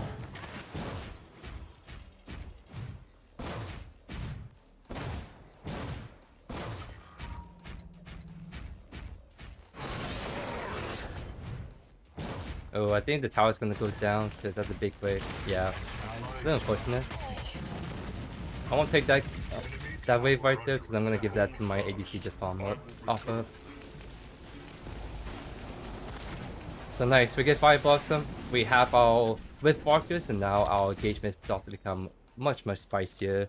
And we're gonna rotate and guard this game because we still want to build tanky on steel. Also need to keep an eye on the enemy team comp. Punch heals a lot, so we go anti-healing to kind of shut down his healing. If anyone else goes healing, we also naturally counter that as well.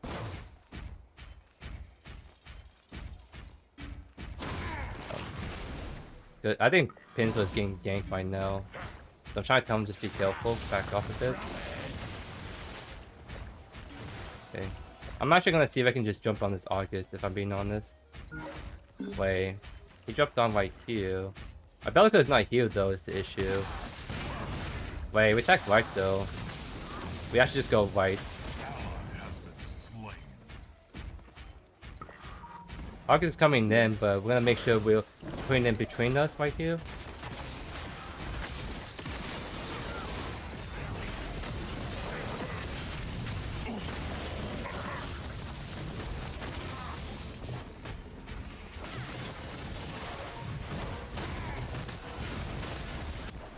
Nice with Pocket to get the kill.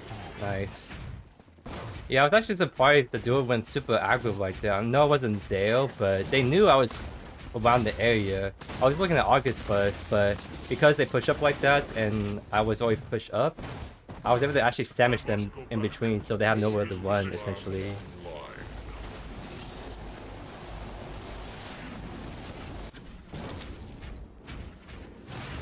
Yeah, no worries, JG. That's why this live stream exists. Not only we have fun with our games, we chat, to also answer any questions you may have, because I do my best to answer questions on my YouTube videos, but sometimes it's easier for me to answer questions that get thrown my way during the live stream, where I can just answer it to you right then and there, and you don't have to wait for a response from me.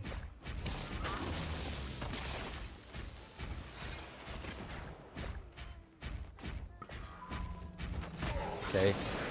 Bunch of stairs, so that looks like it's full mid, so we're actually gonna be a little bit careful. But all this just means that the side lanes are totally free.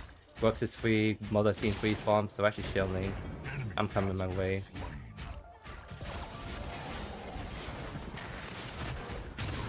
Looks like the Trimmer's just gonna die right there, so we don't have to follow on that. Nice.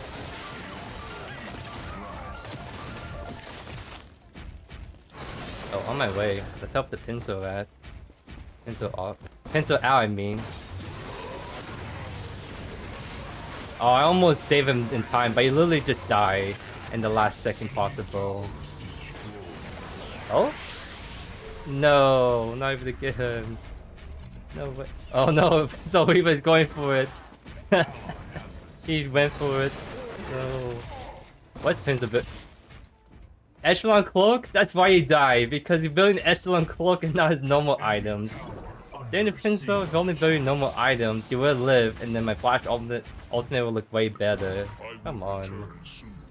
But it's actually funny he's still going that item. Oh my, he's doing Echelon Cloak slide for those? No way. I mean, if he's in the gamer lobby like this. So I said I wasn't gonna like cook too hard and try to do my normal build-ish, but we have Pincer out here doing Echelon Cloak skies for the Gworks, and I'm like, I wish I knew if that's what we're gonna do, because I would definitely pick up an Echelon Cloak steel build. You know what? Let's build Echelon Cloak. If Pincer's building it, I have the skills to build it too. It's just that this is so scuffed. Like, let's see. If I'm trying to see like how I can build this out. Cause yeah, it's a little bit rough trying to build that order right now. I almost have to like sell Violent Boost if I want to get it on time, I feel. But hey, we'll do it for the content. I mean, Pinsler is doing this for his content. I'll do it for mine too. Wait, I won't hurt you, I promise. Come back. I don't bite, I promise. Let me see, Cam.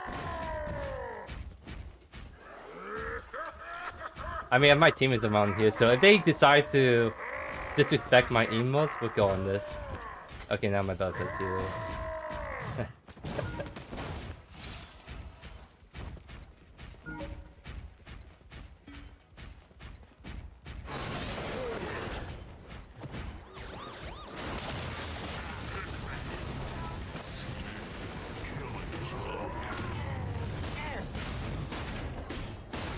Fire blocking for the win?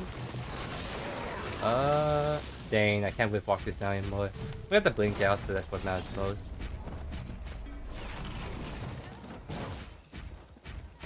Oh, so we pursue gaming? Love to see it.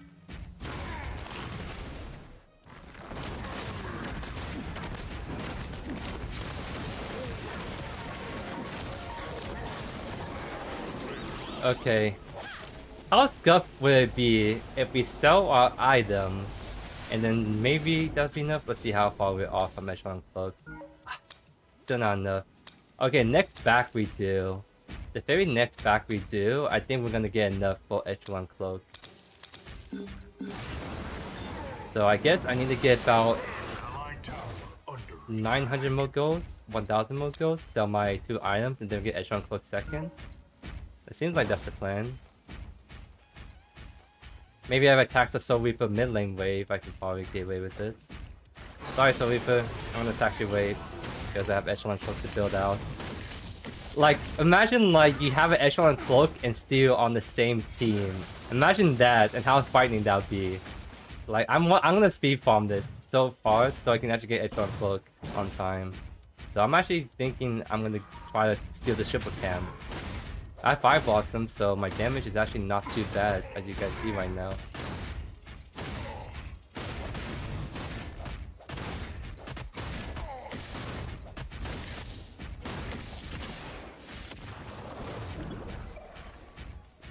Coming mid. kind of gaming on them right now.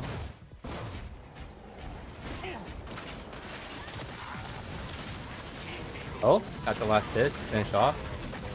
We take those.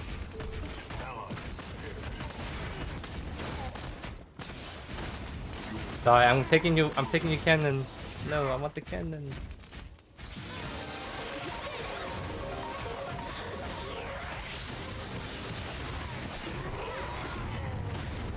Enzo, help! I gave you the freest setup in the life, and you missed the Q! No! Enzo! I was baiting for you! Okay, my Modok is better than you, never mind. Wait, does he win it? Oh, so close. So close right there. Okay, we're doing it, guys. We're doing this. 200 dem with the donation. Thank you so much, my friend. And welcome to the live stream. Where's Pinzo at? I need to tell Pinzo I have Echelon Club now. Because now I want to see if we can cook up. Pinzo.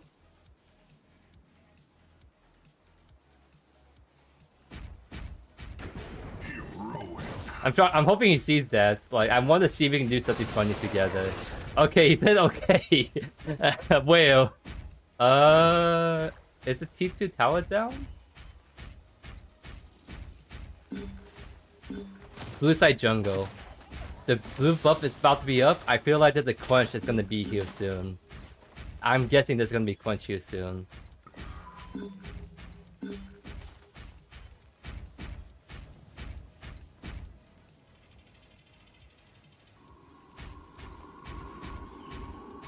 Oh?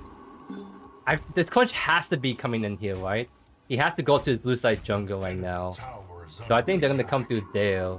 It's my guess. Wait. Well, they're all going left. Never mind.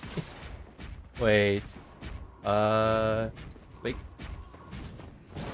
Here, let's help our Modok first.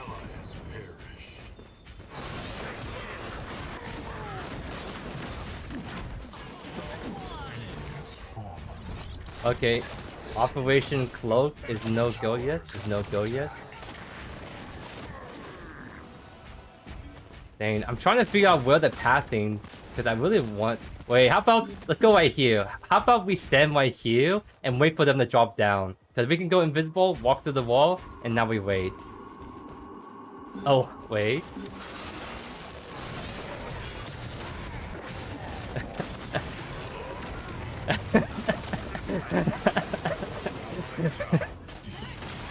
That was pretty good right there. That was pretty good right there. Let's go. Making the content, love to see it.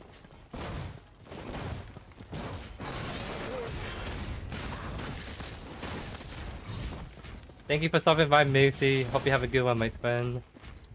Alright, let's do the same thing. I feel like that's the best way to use your Echelon Cloak. Oh wait, I should maybe... Oh. He died, unfortunately. Let's see. I'm trying to predict again where they're gonna go. So I'm gonna sit right here invisible. So I can kind of have viewpoint on both of these entrances. I can emote while invisible. I love this. Oh, Jimmy's right here. Trying to stay out of sight. He doesn't know. She doesn't know.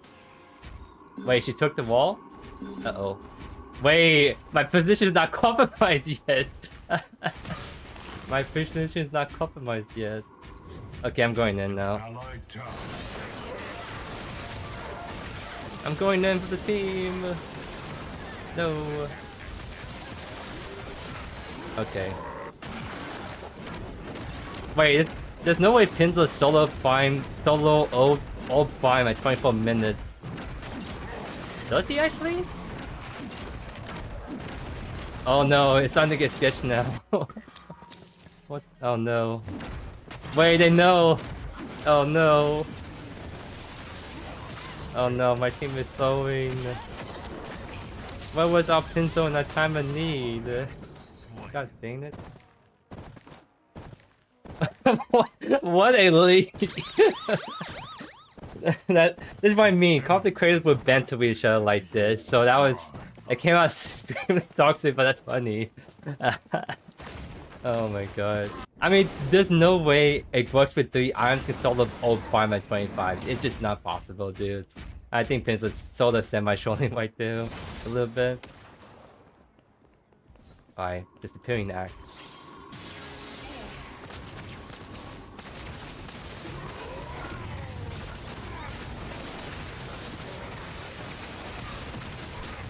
Oh my god.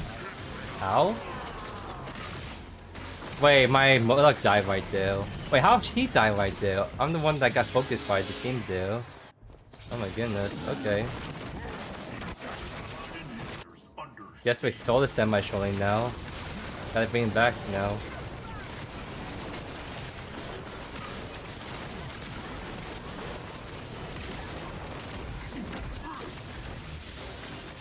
Uh-oh. He's actually gonna die right now.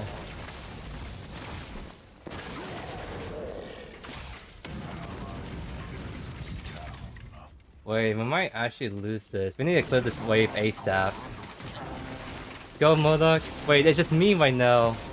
No way. I'm trying, but it's not enough. No way. We actually kind of showed that a little bit. We were doing so good, and then the chain events just happened. Me just kind of jumping around with Echelon Cloak in the jungle, and then, like, Pencil soloing Old Prime while not at the Painter's fight. What? Okay. I mean, that's what happens, guys. Someone said the matchmaking was really bad this game, but I don't know.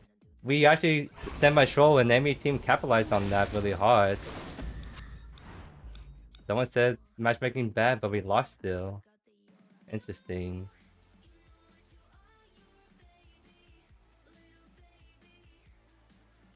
I'm only 300 damage away from pencil damage? Okay, I see. I guess I'll carry better next time. Sigh. I mean, I kind of felt like everyone showed right there a bit. That's kind of like what happened, I feel, more than anything. But that was still a fun game. Just didn't turn out the way I thought it was gonna go.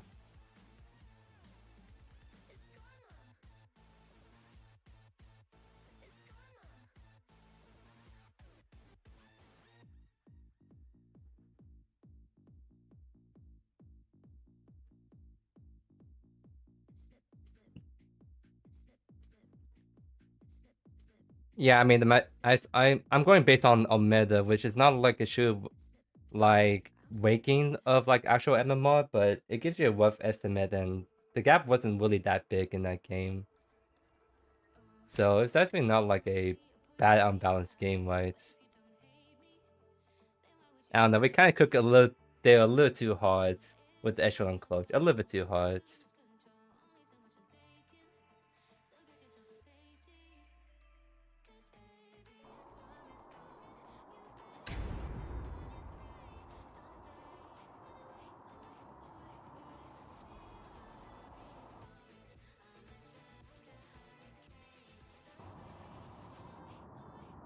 So the other Total skin set hasn't been like confirmed when it's coming out, other than we are working on it. So I would say keep an eye out. That seemed like to be the first skin line we kind of teased. So open beta has been released, so we can start to go a lot more hard on skins, because like the thing is like for early access games, you don't want to focus too much on cosmetics. You want to focus more on, let's say, the more fundamentals of the game, like new game modes, more heroes, etc. But now that open beta has released, there's still like fundamental stuff we want to add in. But since we're reaching to a larger crowd now, we want to try and go for like a little bit more skins out there. We have 3 jungler mains in our lobby, by the way. Okay, I'll go. It mostly wants support, then sure. Because Survivor is like jungle AC main. He likes mid lane too, and the 6 is just jungle main. Kind of does it best.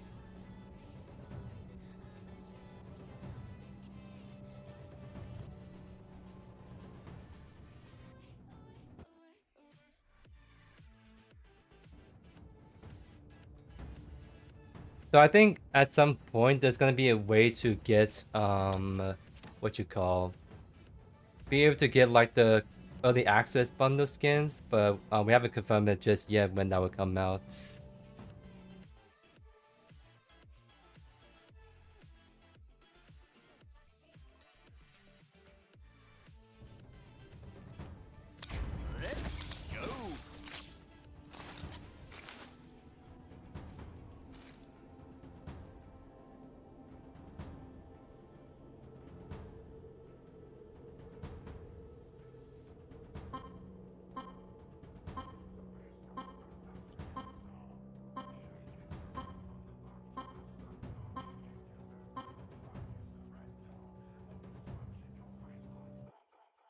For those who are new to the channel, I always make the joke that AC is one of my worst roles because I actually have to aim on it. Not that my aim is like super bad, but there's a reason why I like offline a lot. I don't miss. You don't miss melee shots, right? But for range, you can just miss it. And I don't like that a whole lot. I like consistency on how I engage people out.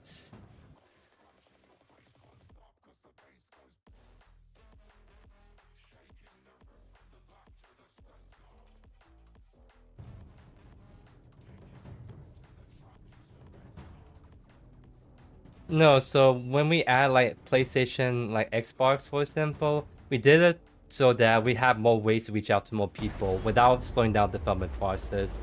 Because you can kind of see what happened when we added PlayStation. The development process was about the same, right? It's just another extra platform to like take care of, right?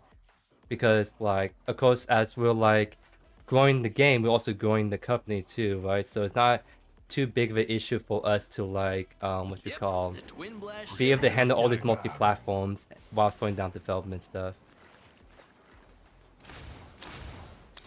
Okay, let's see. I'm gonna go for like the Mind Racer. I feel like the best way to build Twin Blast is like the Mind Racer variant, so I'm gonna just go for this game. The weekends. So same. Okay, yeah, this is actually this is a really stacked lobby.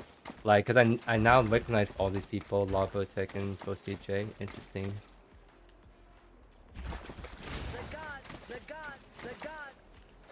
What was that, Mercy? Okay. Okay, but no, that's not Mercy. Okay, no, sorry.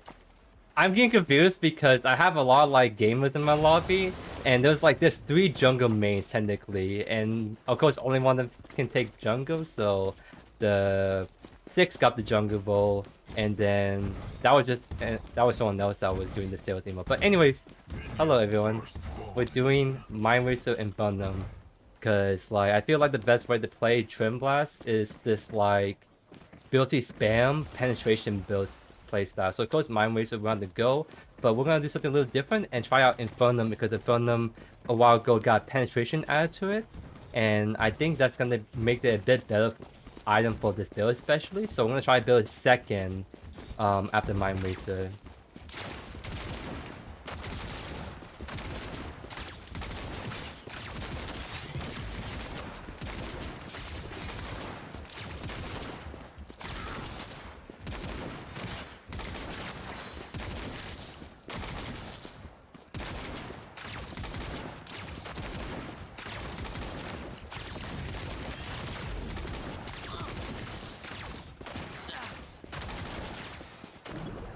Mercy missing the first 2 hooks in lane? Oh no. Mercy, I thought you don't miss those. This is gonna be a little bit rough now.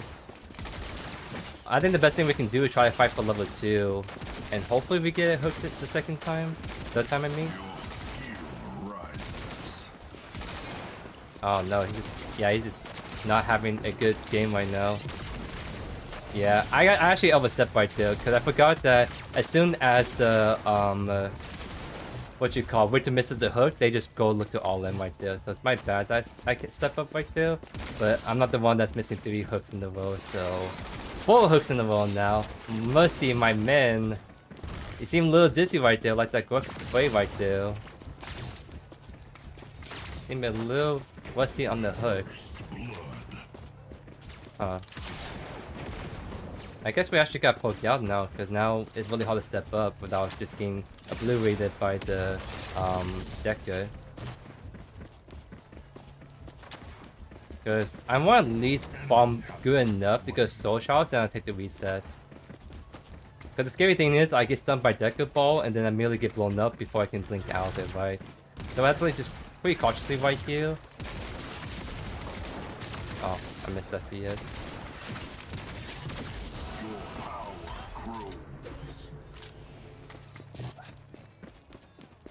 Right there could have been a good back time, but I'm kind of greedy for soul showers first. So I'm gonna just try to farm for it. No Decker Ball.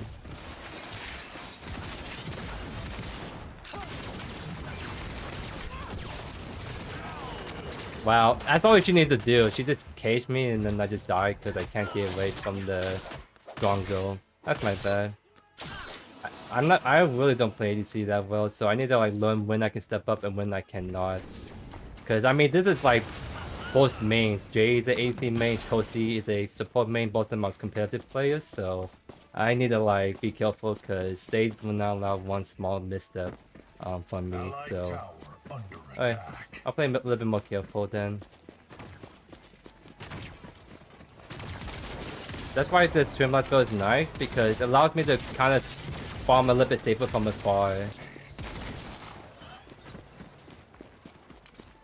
So I guess I need to just play very far back, because right now Mercy hasn't landed a single hook yet.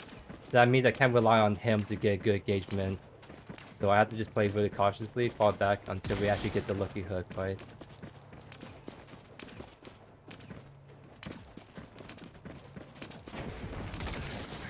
Because the rest of the map is doing fine. I just need to make sure that this lane doesn't get too far ahead. And to avoid that, I need to make sure I don't die, right?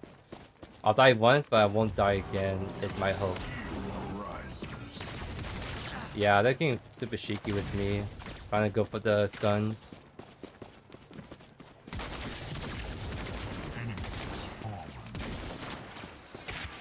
Oh, land the hook. Now we go in. If I didn't use my Q right there, I would definitely use my blink to follow him. 100%.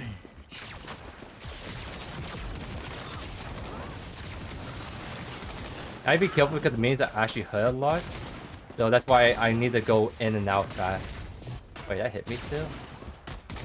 Interesting.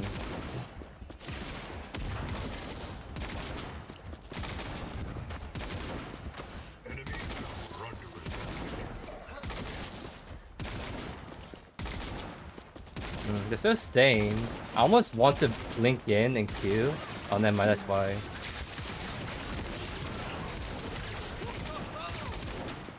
Don't have the mana to chase me after that, so I have to back off.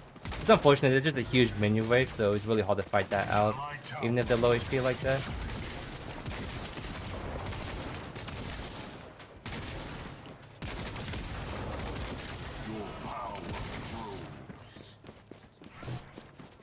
I think I'll do one more wave, maybe go for gold, and then we look to back off.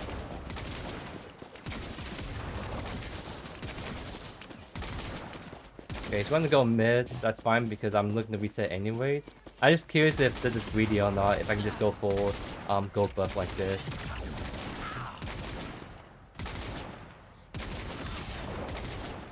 Okay, I think I get away with it. It's just, I'm gonna back a little bit late as a result.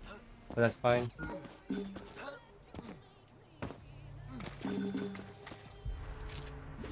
That's my cue. Okay. Let's just finish Mind Racer first. I kind of want to have better wave clear right now so I can match the pressure a bit more. Because I have Mind Racer maxed out, my ability to become much better at wave clearing from afar especially. So I think I'm gonna just finish Mind Racer first. Maybe I'll change my mind and go and look for Gundam second right away, but I think wave clear efficiency is always so good on ADC sign-up, so I kind of want to play into that a bit more.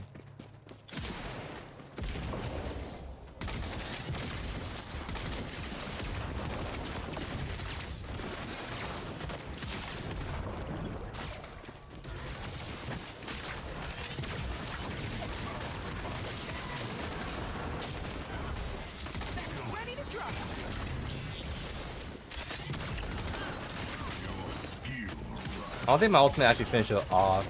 Like, it has to be like, early game, Trimba's ultimate doesn't do that much damage. You have to get to more mid game for his ultimate to really hurt and finish people off reliably.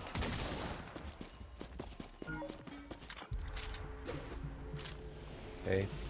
I have nothing else better to do. So I'll just take the reset so I can get my mana back. Maybe buy some more items. So I might actually change my mind and go and fund them. I kind of want to get a little bit better power spike. So instead of finish on Mind Racer, let's just go and fund them. I'm starting to feel a bit more comfortable with how things are going. So I want to like actually get a better power spike rather than going for wave clear right now.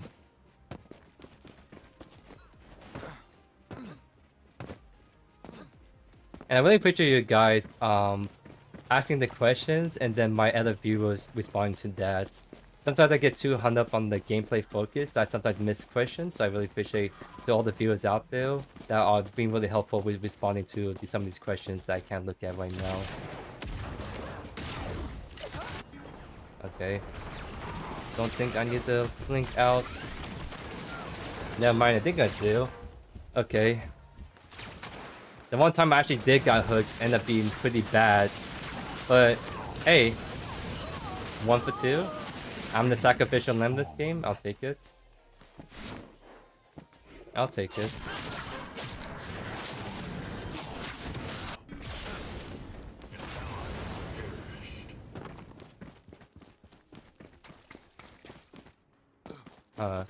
I was sort of debating going right, but I still feel like I just go left for now.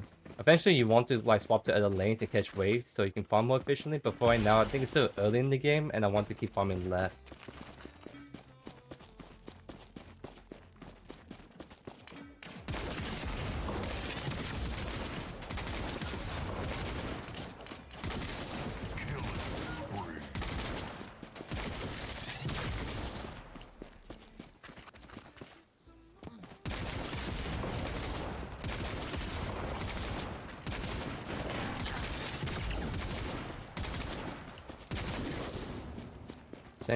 We're actually doing a little bit better on the CS. We just don't have kills on that belt like the drone goes. So actually doing pretty good. We just need to like, I guess, not get jump on deck every time. Oh.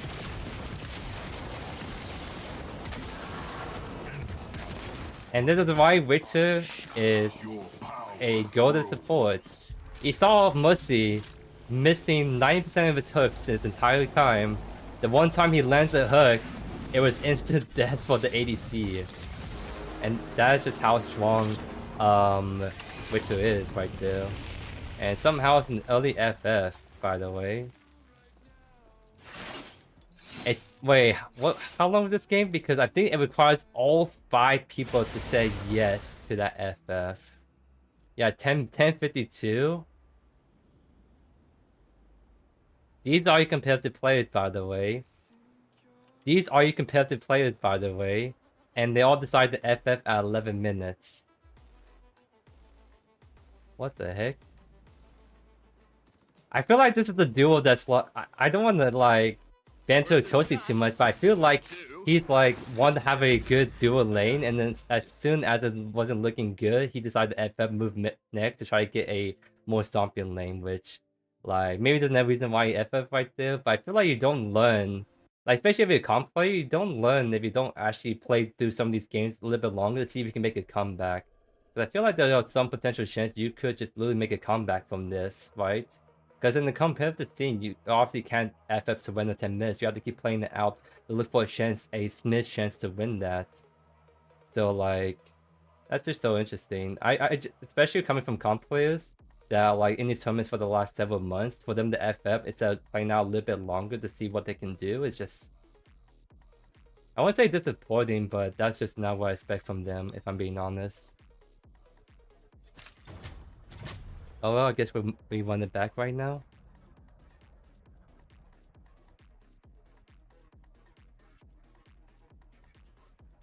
I guess we're gonna wait next time for me to be able to pull out the trim last build that I want to showcase to you guys.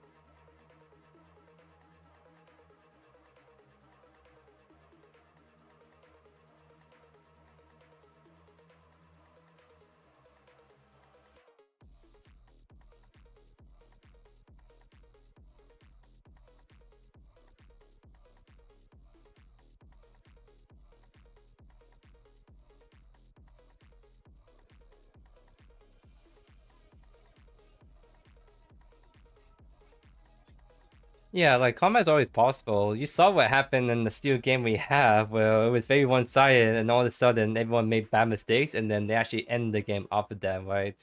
It's always room for comeback, 100%. So it's just like, I don't get it. Like I kind of feel like they just want FF move on to a better game, but you're not always gonna have a nice game where you can just kind of smooth your way to victory. You have to actually learn how to play from behind and get on top of them, right?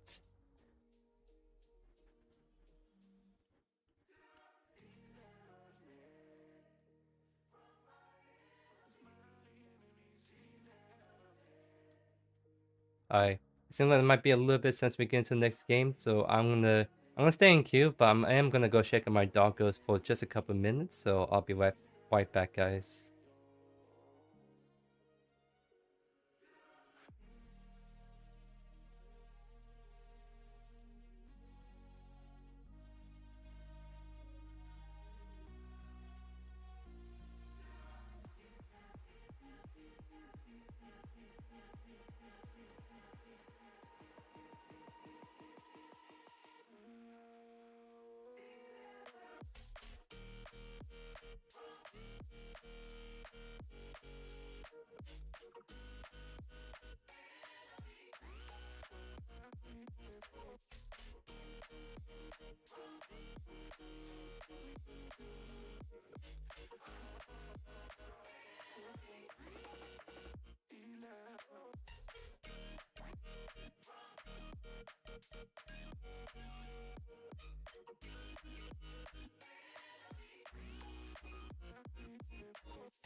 Oh wait, I am back.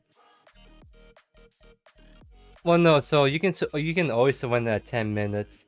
At least for Predecessor. Maybe in League you have to wait until 15. I can't remember top of my head. But no, you always could surrender at 10 minutes into the game. It's just that at 10 minutes surrender, you have to have all 5 people say yes. And that's why I was really surprised in the last game. Like, 4 of them were comp players, right? And they all said yes to surrendering at 11 minutes. Like, that was just so mind-boggling to me when I saw that.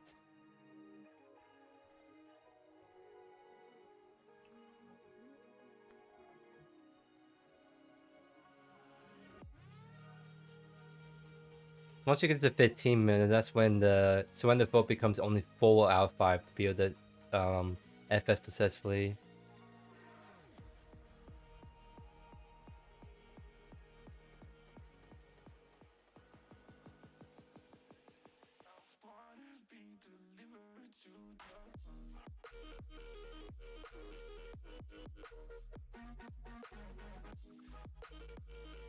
Yeah, it seems like we missed the game of Q because I took a quick look and looked like Survivor and all of them got to another game, so looks like I got the short end of the stick, unfortunately. I think I'm gonna go back to offlane because I think I'm gonna I want to focus more on offlane for the last 2 games. Try to see if we can cook up something. Maybe try to run it back on Quan a bit more.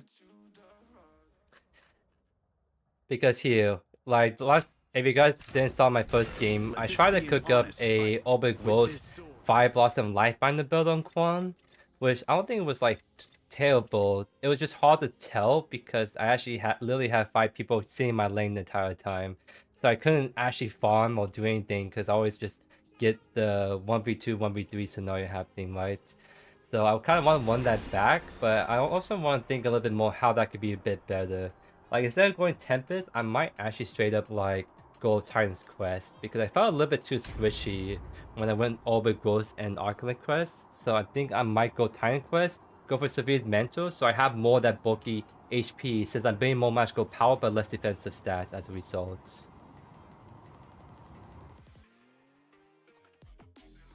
What do I think about range offlaners? No. That's what I think about them. I will very, very rarely occasionally play range offlane, but that's only because I'm trying to produce the content for everyone. I only do that for the content. If I wasn't a content creator, I would never play range offlane. Speaking of which, I was meaning to do August offlane since he did got enough this patch, and I'm most experienced with how strong he is in the offlane rather than the mid lane, funny enough. So if I want to judge how August feels after the nerf, I have to take him offlane again and see how that goes. Wait, someone immediately just alt F4? What the heck? People are weird. Like, who just alt F4 as soon as they get in the lobby? That is wild. No, I'm not doing jungle offlane, no. I'll play range offlane, but not ADCs. The only time I play ADC offlane was Shrimp Blast, but only because I was doing the Overload Bonesaw build on him. So that was more of a tank build. I was running on the ADC offlane, so that one didn't count. But a actual ADC offlane with the normal crit items, no, that's gross. That's too gross even for me trying to make content in offlane.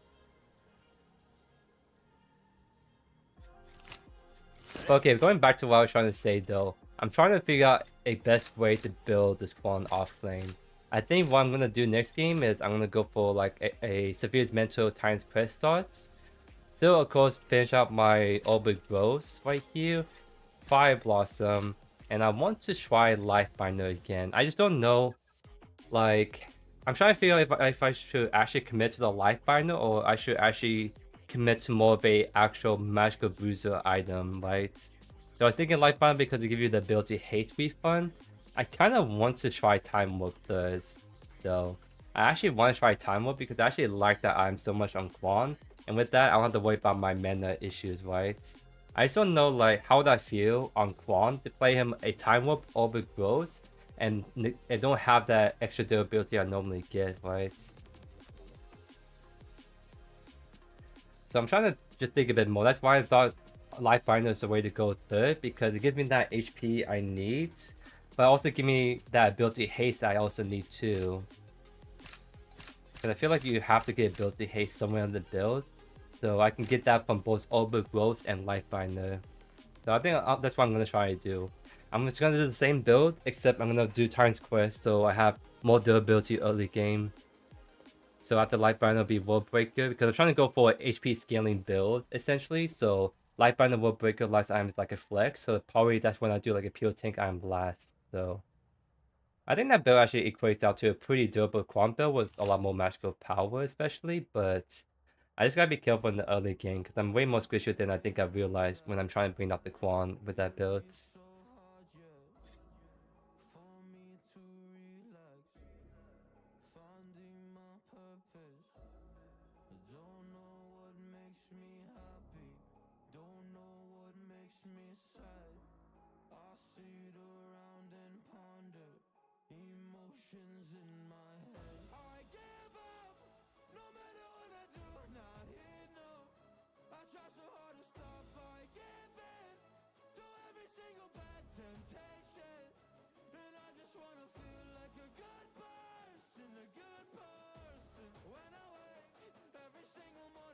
A Gideon offlane build, that's probably like the Orbit Growth True Set of Bracelets, something like a Bruiser Gideon build, but Gideon actually got nerfed because what they did to Gideon is they essentially like remove a lot of base damage on Gideon, because before you didn't used to have 315 magical scaling. It used to be a lot lower, but you have a lot higher base numbers, and when you have high base numbers, that means you can get away with like more bruisery HP builds. But since they actually reduced the base numbers and made more magical scaling dependent, that makes it so that if you try to do the HP bruiser build against Gideon, you're gonna do far less damage, right? So I think that build, is that what you're referring to, is not gonna be nearly as strong to run anymore.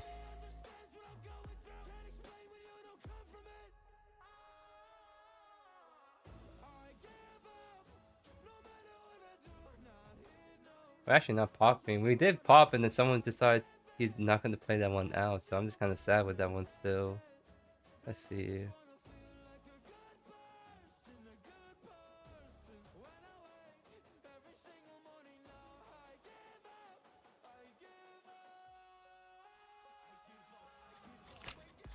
The other build I was trying to think about doing in offlane, I'm not sure if I can do both the Quan and Greystone for the rest of the live stream. I probably have enough time for one more, but I'm thinking about doing like a Greystone build that's all about like penetration and high physical power. That's like the whole, what's that build?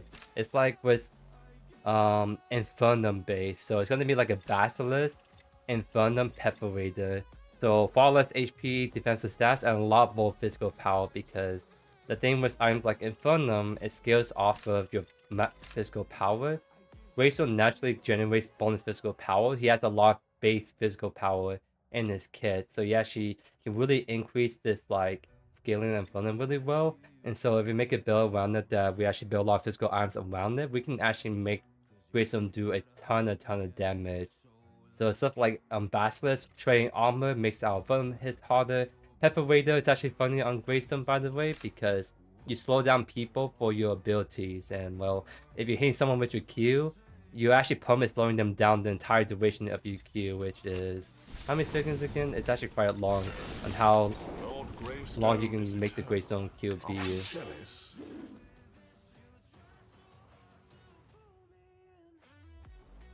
You can make your Q be 7 seconds, so if you have Perforator, you can slow down people for 7 seconds. That's kind of nutty, especially since you're always stacking like your slow E on top of them, so they literally just cannot move at all, which is pretty hilarious. And it's pretty deadly if you can get away with it.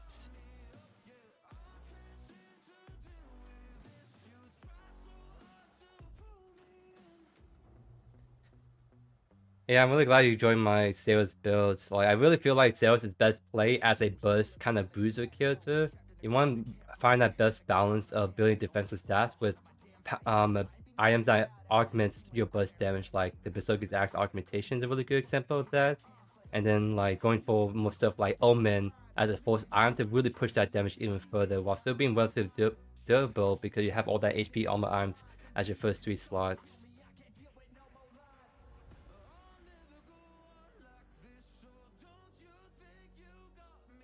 So the Gideon build you're talking about is Severe's Hollow Blade, Painted Scepter, Shoot Silver, Golem's Caustica. It kind of sounds a little outdated, and the reason why is because Hollow Blade is really just not used at all. It's like it's a pretty weak 2/2 item nowadays. It's almost like if you want to have mana regen, you might as well just go like a T2 Essence Ring and just sit on that. We're actually just kind of getting cucked right now. We're not fighting the game at all. What the heck? It is lonely here at the peak. Quite lonely.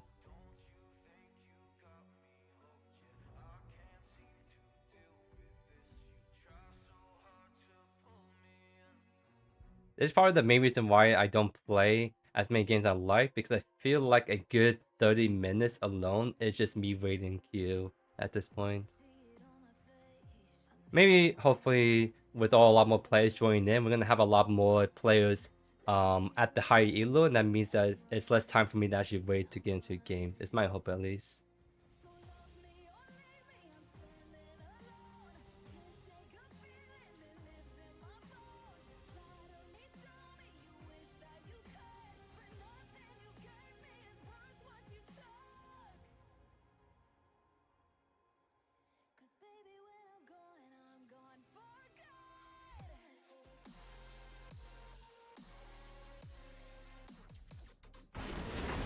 There we go. Is this it? Is it finally it right here? Please. I beg. I just want one more game. At least one more game. So I guess it's gonna mostly depend on our matchup, what we get right here. On if we want to choose Quan or Greystone. Wrap up this live stream. I'm leaning towards a bit more Quan because I really want to try that Overgrowth build a lot right now.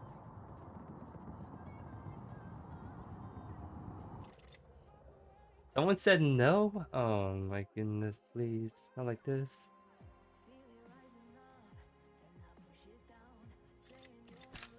Let this be an honest fight. I'm trying to decide. I think for my next Infinity grind, I'm probably gonna go for Steel, but it won't be a while. Because I definitely play so many Quan games when I was going for it. I kind of don't want to like spam it too much again, especially since I just did recently, so... I'm not that far off from Steel, actually. This is about... maybe 10 games right there? 10, 12 games about? Which I guess sounds a lot, but it's not as bad. When I first did Quan, I had to do 23 games to get to 7. Forward. Give all you have. Hey, what's up, Mr. Tut? How you doing, my friend? Yeah, I mean, like, I work really early, but also finish early, so I happen to have some good time after work to be able to just queue up and try and get these games rolling right here. So definitely try to play on the open beta because I would think I normally stream the day after the patch goes out, but I am busy tomorrow, and you guys will see why on my Twitter page tomorrow while I'm cooking up right there. But that's why I decided to today. This is the only time I can do it before I get really busy again for the next like 4 days. Hey Doug, really happy to see you being the OG Paragon lover and back in there. We love to see it. Hope you have a lot of fun and enjoy Predecessor and open beta. It's really cool to see a lot more people jumping in. Not just brand new players, but also there's a lot of OGs that are giving Predecessor a shot. Because I think when you see the early access label, some people are like, this game looks cool, but I'm gonna wait a bit more, see if it actually turns into something more. So when you go from early access to open beta, that's a pretty good green flag right there that, hey, we're doing something really special right here.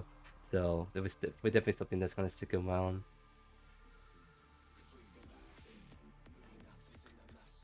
Hey, what's up, Vaughn? Thank you for the kind words. I was just in a carry game, right? So that could have turned into like a cool ADC video, but I had 4 comp people decide to FF at like 10 minutes in the game, so unfortunately the people do not want long games when I play ADC so far.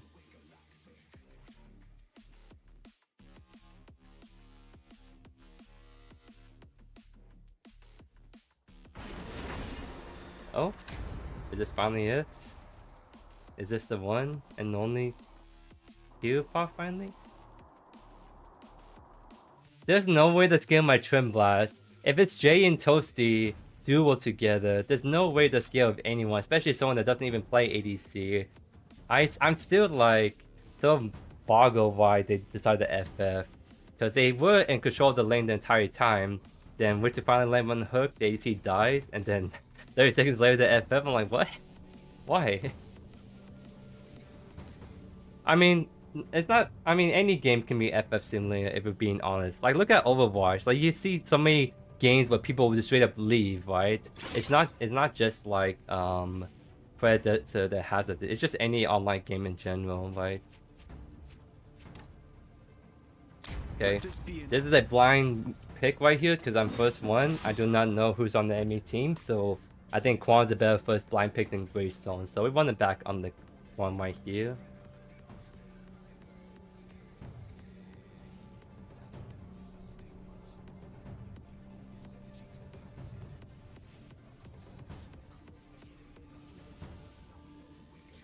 Quan's biggest counter? That's a good question. I feel like Ritter is actually a really good counter to Quan, because Ritter has a lot of early game damage, but more importantly, it's the fact that Quan likes to take short trades, but you can never do that because Ritter has a shield that eats that up for free. And so every time I walk up to trade with the Ritter, his passive shield eats up like half my damage. I'm completely oof, I can't fight anymore, but the Ritter is very good in sustained trading as well. So he kind of runs down the Quan a lot of the times. So it's just not fun playing against the Richter in the early game. Maybe mid to late game is not as bad, but like the early game is just like Richter is that kind of laner that has so much control in the lane phase, especially in the kind of matchups where his opponent is a more burst oriented laner, not a sustained damage laner.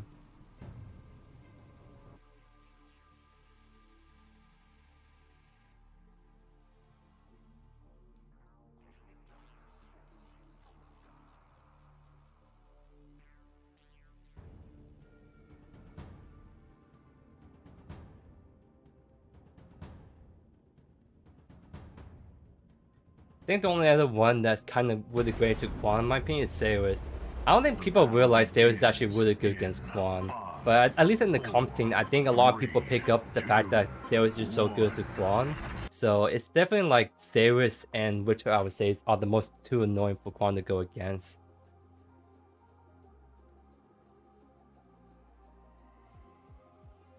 This Greystone matchup is not terrible, actually. It just maybe get annoying because it'll be kind of like hard to kill him, but we definitely have very good training patterns into him, in my opinion. Prepare for battle.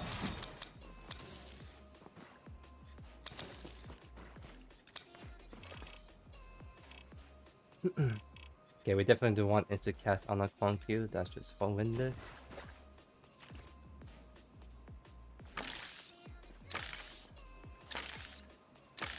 There we go. Trying to get like a good spray right there. Alrighty, so but I'm gonna start doing my YouTube intro. So for those who are new to my live streams, I occasionally upload stuff from my live streams to my YouTube channel. So don't get too confused when I start to go into commentating mode a little bit. But anyways, what the build that we are going to be trying today, guys, is we're going to try to ponder the orb on Quan, but in the way that I don't think people expect it to. I think when people do orbit growth on Quan, they almost go for like a full magical booster build with something like a prophecy kind of angle. But I feel like if you want to do orbit growth on Quan, you still want to build tanky, but you have to build it differently. Because, for example, I think when we go this build, our core items in this is going to be orbit growth, fire blossom, and life binder. Because what Quan wants is ability haste, and so to get ability haste, especially since like we're gonna get some from orbit growth, but not nearly as much as being like painted, not flex matrix straight up. It's actually quite good to go for life binder in my opinion, but we get more that like wall ability haste with some more what you call magical power to boots. Because I feel like if you're doing the orbit growth Quan build, you almost want to just like you almost want to just like build standby magical booster with some tank items in between. So this is gonna be a build that's very like scaly, I would say, because then we're gonna start to build items like a we want to start to build items like World Breaker combination with Lightbinder, and then we gain a bunch of HP with Suffused Mental and Orbit Growth. It's gonna end up getting a lot of additional scaling we're gonna have in all our abilities, right?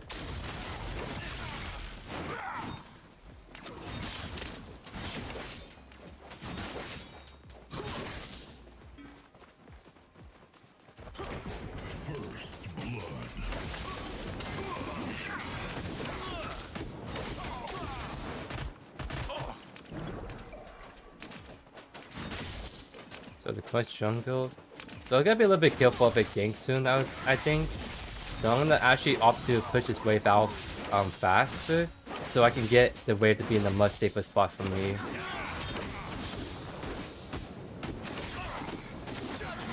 Oh, my bad. I almost felt like he was gonna try to like freeze it and step back up, so I was trying to predict that, but my Q missed.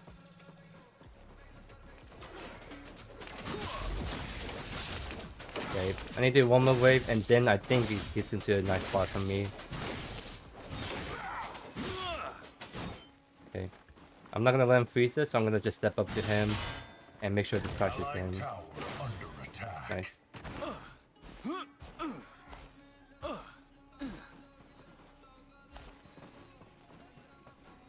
I actually be a little bit more careful on my mana because I actually went through a lot faster than I thought I was going to, so I'm gonna be a little bit more conservative with my abilities. That's one thing I have to be careful about when you do like Quan offlane, is that using abilities too much early game can actually hurt you quite a bit, so you have to be careful. And I will normally contest them on that heal buff, but I have a bunch hovering my side. You know what? I might actually still steal it, because Glowstone is actually pretty bad for carrying teal buff. All I need to do is just do that, and then thank you for the teal buff, buddy.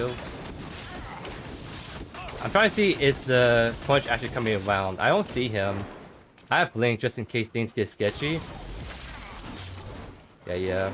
Let's see what's here. I don't need to blink, so I'm gonna just opt to use my Q and back off. I will only rest a moment. Because that's the only reason why he probably went on being like that, because he was trying to like, what's the word? Bait it out, but I kind of caught on to that fact because I always saw the punch earlier. I just gotta make sure I don't like commit to it too hard and actually die or use a blink for it, right? Because the Greystone had to use its blink, I didn't have to use my blink. My wave's in a decent spot still, so I'm actually doing pretty good.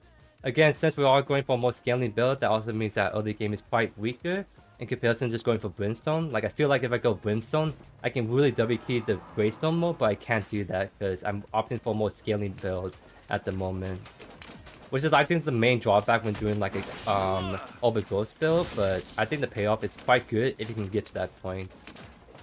Alright, he's doing Fire Blossom, so yeah, he definitely actually hurts a lot more than I do. So I gotta be careful with that.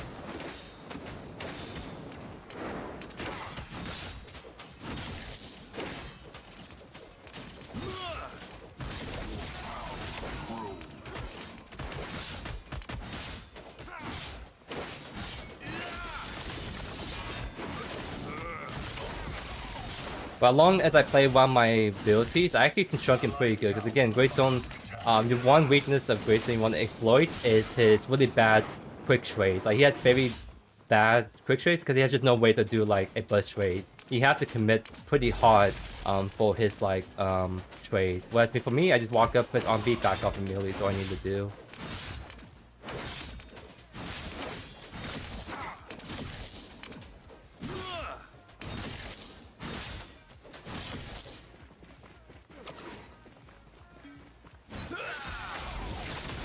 Nice. I can predict how he's gonna hold the wave, and he actually took it back of his head off the way.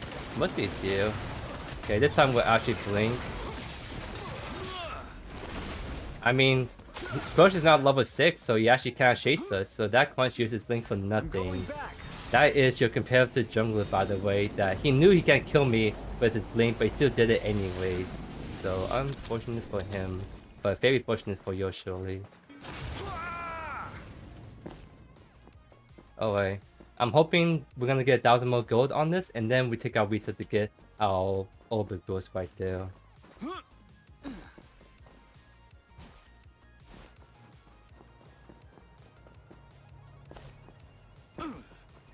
Still actually doing better than the CS on this Greystone, so it's actually really good for us. I think I'm gonna stop his back. It'd be annoying. I guess he was trying to bait that out, but I know he's a level 6 on me, but I'm actually gonna hit 6 pretty soon as well.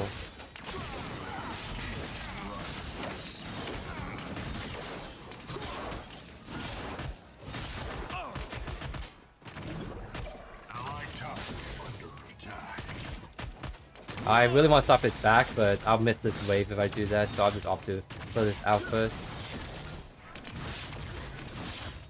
Yeah, I can't get that minion. So I'll get the teal buff really quick since I know Greystone just back, and then I'll be able to keep on pushing away.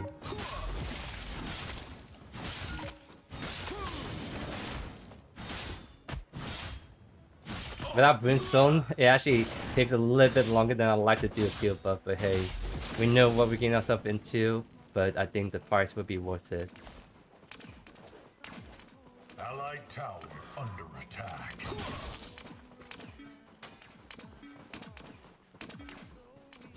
Your power grows. He is just so push up. Wow, trying to finish up the gadget seems like.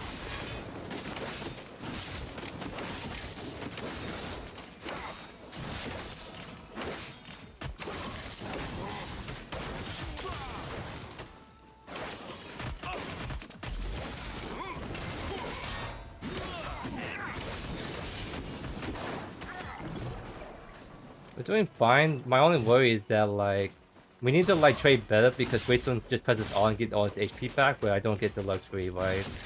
So I need to be a little bit more careful on how I trade right now. Also making sure I keep an eye on my mana bar too. Because Greystone is just defaulting to the I'm just gonna keep shoving this in your face and you can't stop me, right?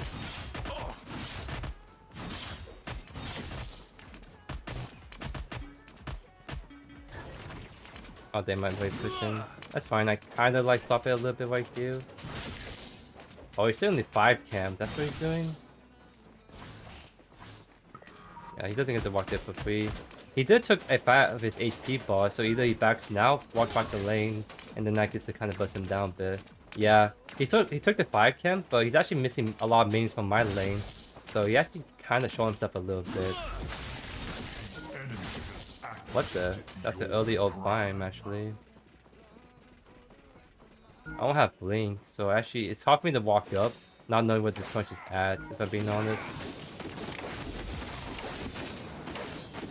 Your skill rises. Yeah, I don't know where the punch is at, so it's gonna be a little bit hard.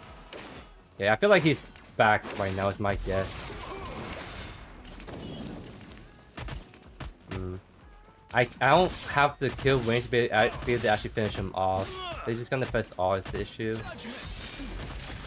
Okay, not sure where he went then, if he didn't back right though. I'm gonna have to back anyways, because I want to stop following my ult sooner than later.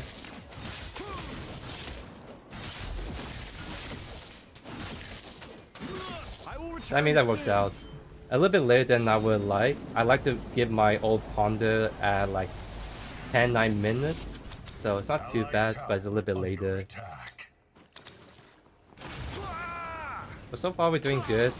We are up on CS, and we haven't died once with the offlane or jungle, so I think we're gonna slowly start to outscale the Greystone a little bit, but we're still quite annoyed to kind of kill them, in my opinion.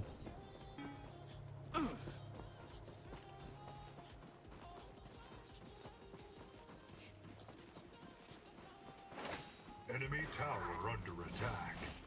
I don't know why people are saying, no, it's 2 kills, 1 feint is given up. It's not really that big of a deal, my friend. Ah, so he's gonna walk up to there.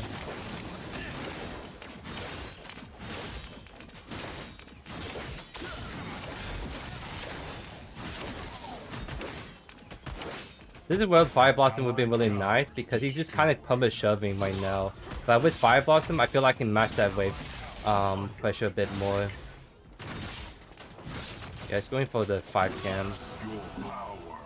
Yeah, I'm gonna try to see if we can stop him right now.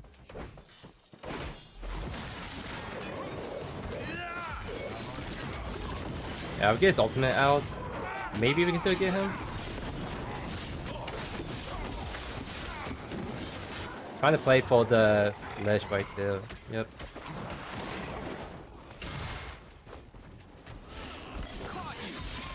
Oh, nice, we kill him because he actually Q on top of him. Nice job.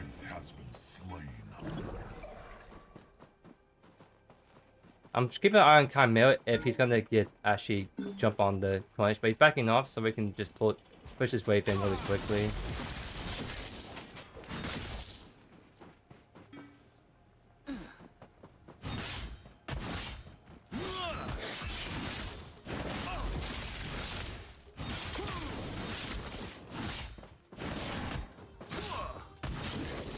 Nice. We get Brimstone, so that's gonna be pretty nice to be able to wait clear a bit better, and now we start to kind of slowly get our way to victory. I'm actually liking this Titan quest stars. I feel like you really just don't need Tempest all the time on Quan. I feel like going the Fierce Mentor is pretty nice on him. Especially since it's just more consistent, I get more wall stats, and the item effect is easy to take advantage of versus Tempest, right?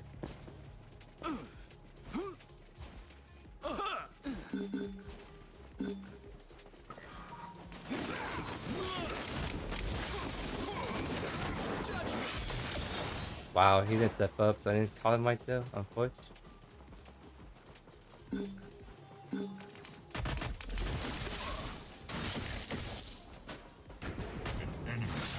I'm not gonna get the priest of wave, unfortunately, but it's gonna be in middle still. I am a level up on him, which is the power of overgrowth. It's just being like that extra XP really helps build that lead more and more if you really want to.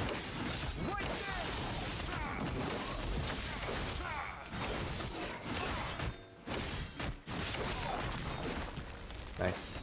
Yeah, Brimstone is feeling really nice to be able to take those longer trades better. I didn't get him right there. That's fine. He is like game went down really hard, so I'm feeling really good about just all in him pretty soon. Yeah, he's even just too scared to walk up, so maybe I'll hold the wave a little bit longer right here. Never mind, he's walking up again. Gonna press ultimate and he's ticking. Yep. I mean, that's predictable.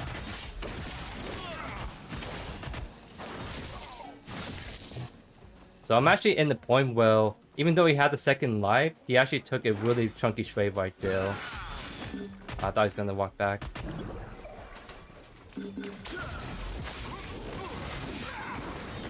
I feel like he's almost baiting me, so I'm gonna be a little bit careful, just in case the crunch is covering me right now. don't have a ward right now to check. An allied tower destroyed. Yeah, it's not healed just yet. My camera's invading, so I'm actually feeling better to walk up right now. Nice. He's getting to that kill range where he really just needs to be careful about stepping up first at this point.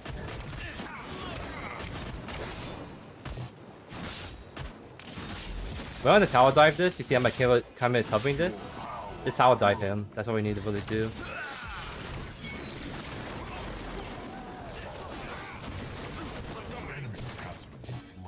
Nice.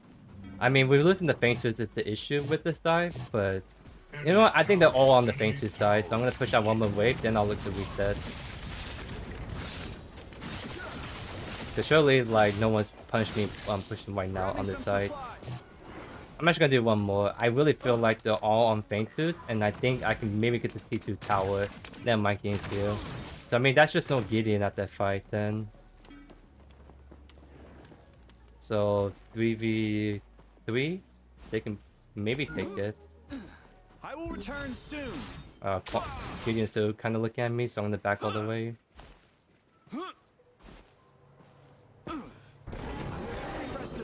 Don't win it. Oh, they actually get kind of blue-weighted right there still.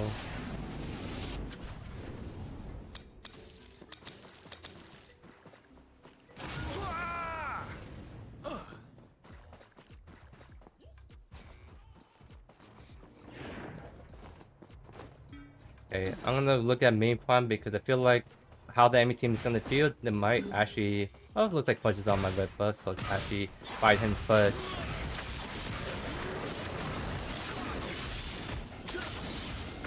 Bunch of games right here, so be a little bit careful. That game ultimate really hurt us. Double booted. Got the kill. Can we get the kill on Chimera? Oh, they blink, so I don't know if we catch him anymore. Oh, right here. Nice. Huge. So we're only losing on like the objective fronts. In terms of like kills and goals, we're doing fine. We just gotta make sure we don't lose the third Feint Tooth and get that one, because I think that's when we can turn things around a bit more. Okay. I'm kind of looking at mid, but I don't think anyone's pushing it right now. Okay. I'm gonna just go right then. I'm just gonna push out right for now. So I don't need the knockback shield necessarily. Oh, looks like we might need to go on that. It's on my way. He needs to walk towards here because Punch is coming back in along with Gideon. Yeah, I mean he went in too deep, right? Like that was just not a good invade. I'm right there. Your skill rises. Okay. I'll just reset to go to right because I'm playing on Fire Blossom, and that's just a really big power spike, especially for my damage. So I'm just gonna take this.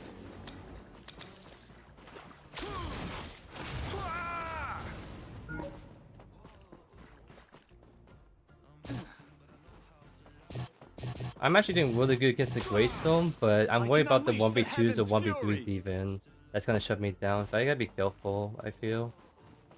But I just me and him, I think we're actually chilling. Still missing white though.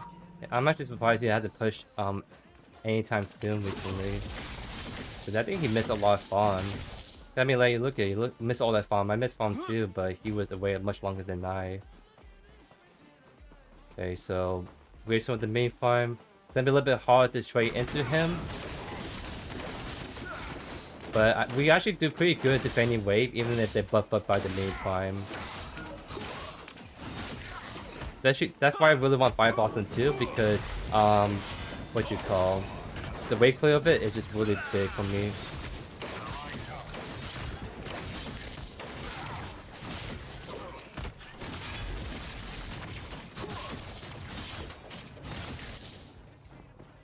Okay, I see Mercy looking at white, so I maybe have to be careful of a gank right here.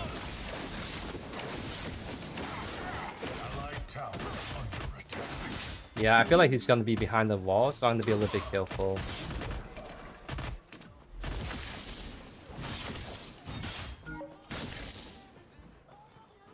Wait, there's no way they're trying to do 5 by 20, right? It's just so greedy for them to do it. But I'm gonna check just in... Yeah, on it. Okay.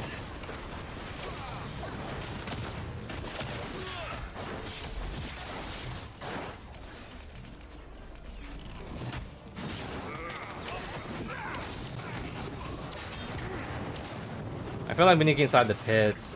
Because they should...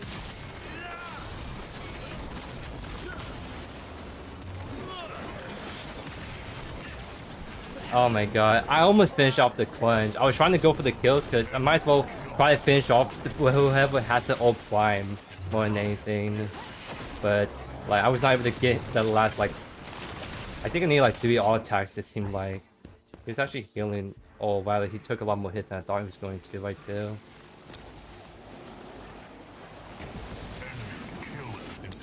Dang, if we had that overgrowth finish right there, I think that would have been the difference to finish it off. Allied tower under attack. An allied tower is destroyed. Because that was just a really great play they did, and they got away with it because there was only like 2 of us on that for like a large chunk of it, right?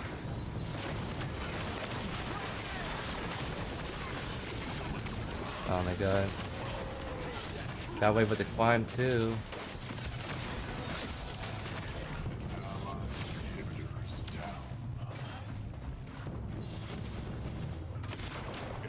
Okay, Waste is really bad claiming this out, so I'm just gonna help real quick.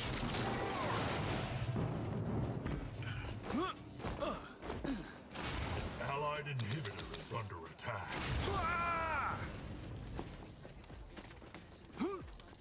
None of the games have been good. I was hoping to get like a really solid Quan game, but no luck so far. Like we won lane pretty decisively. It's just more like our lobby has been really struggling so far.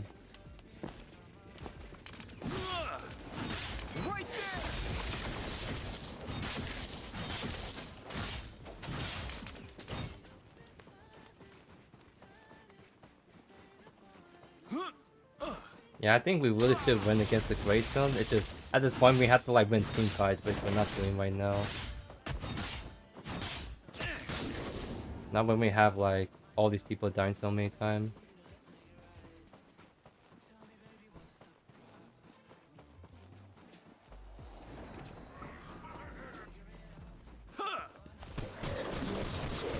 Wait, why is guy just AFK right there?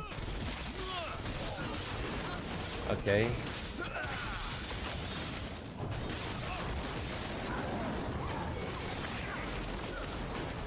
Oh my god. Okay. To be fair, like if that gadget wasn't AFK, I think that would have been a fine fight. But the fact that she was AFK and literally getting just hyper focused her and we couldn't do anything was just so unfortunate, right? That's actually so unfortunate.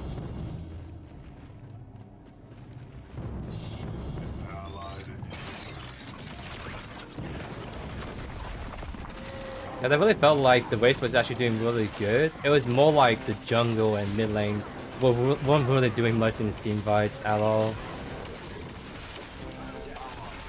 Like we just didn't have the damage, really. Like we really needed the mid lane and jungle to be home for us to do fine.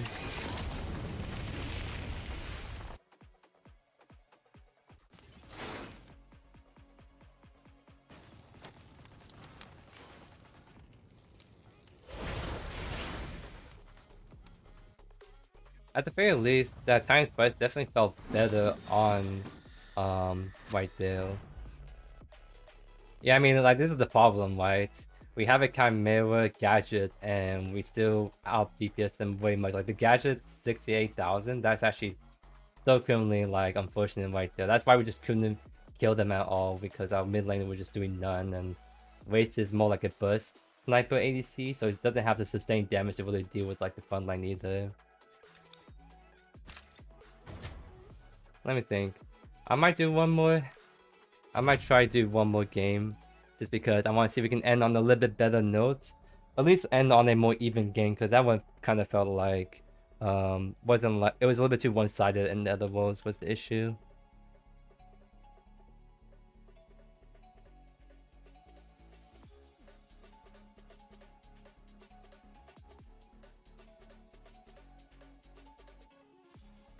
Actually, I'm looking at the time now, and it's actually getting pretty late. Just give me like 1 minute. I'm gonna check on how dogs are doing, and depending on how they're feeling, I may not actually have to get off right here. So BRB.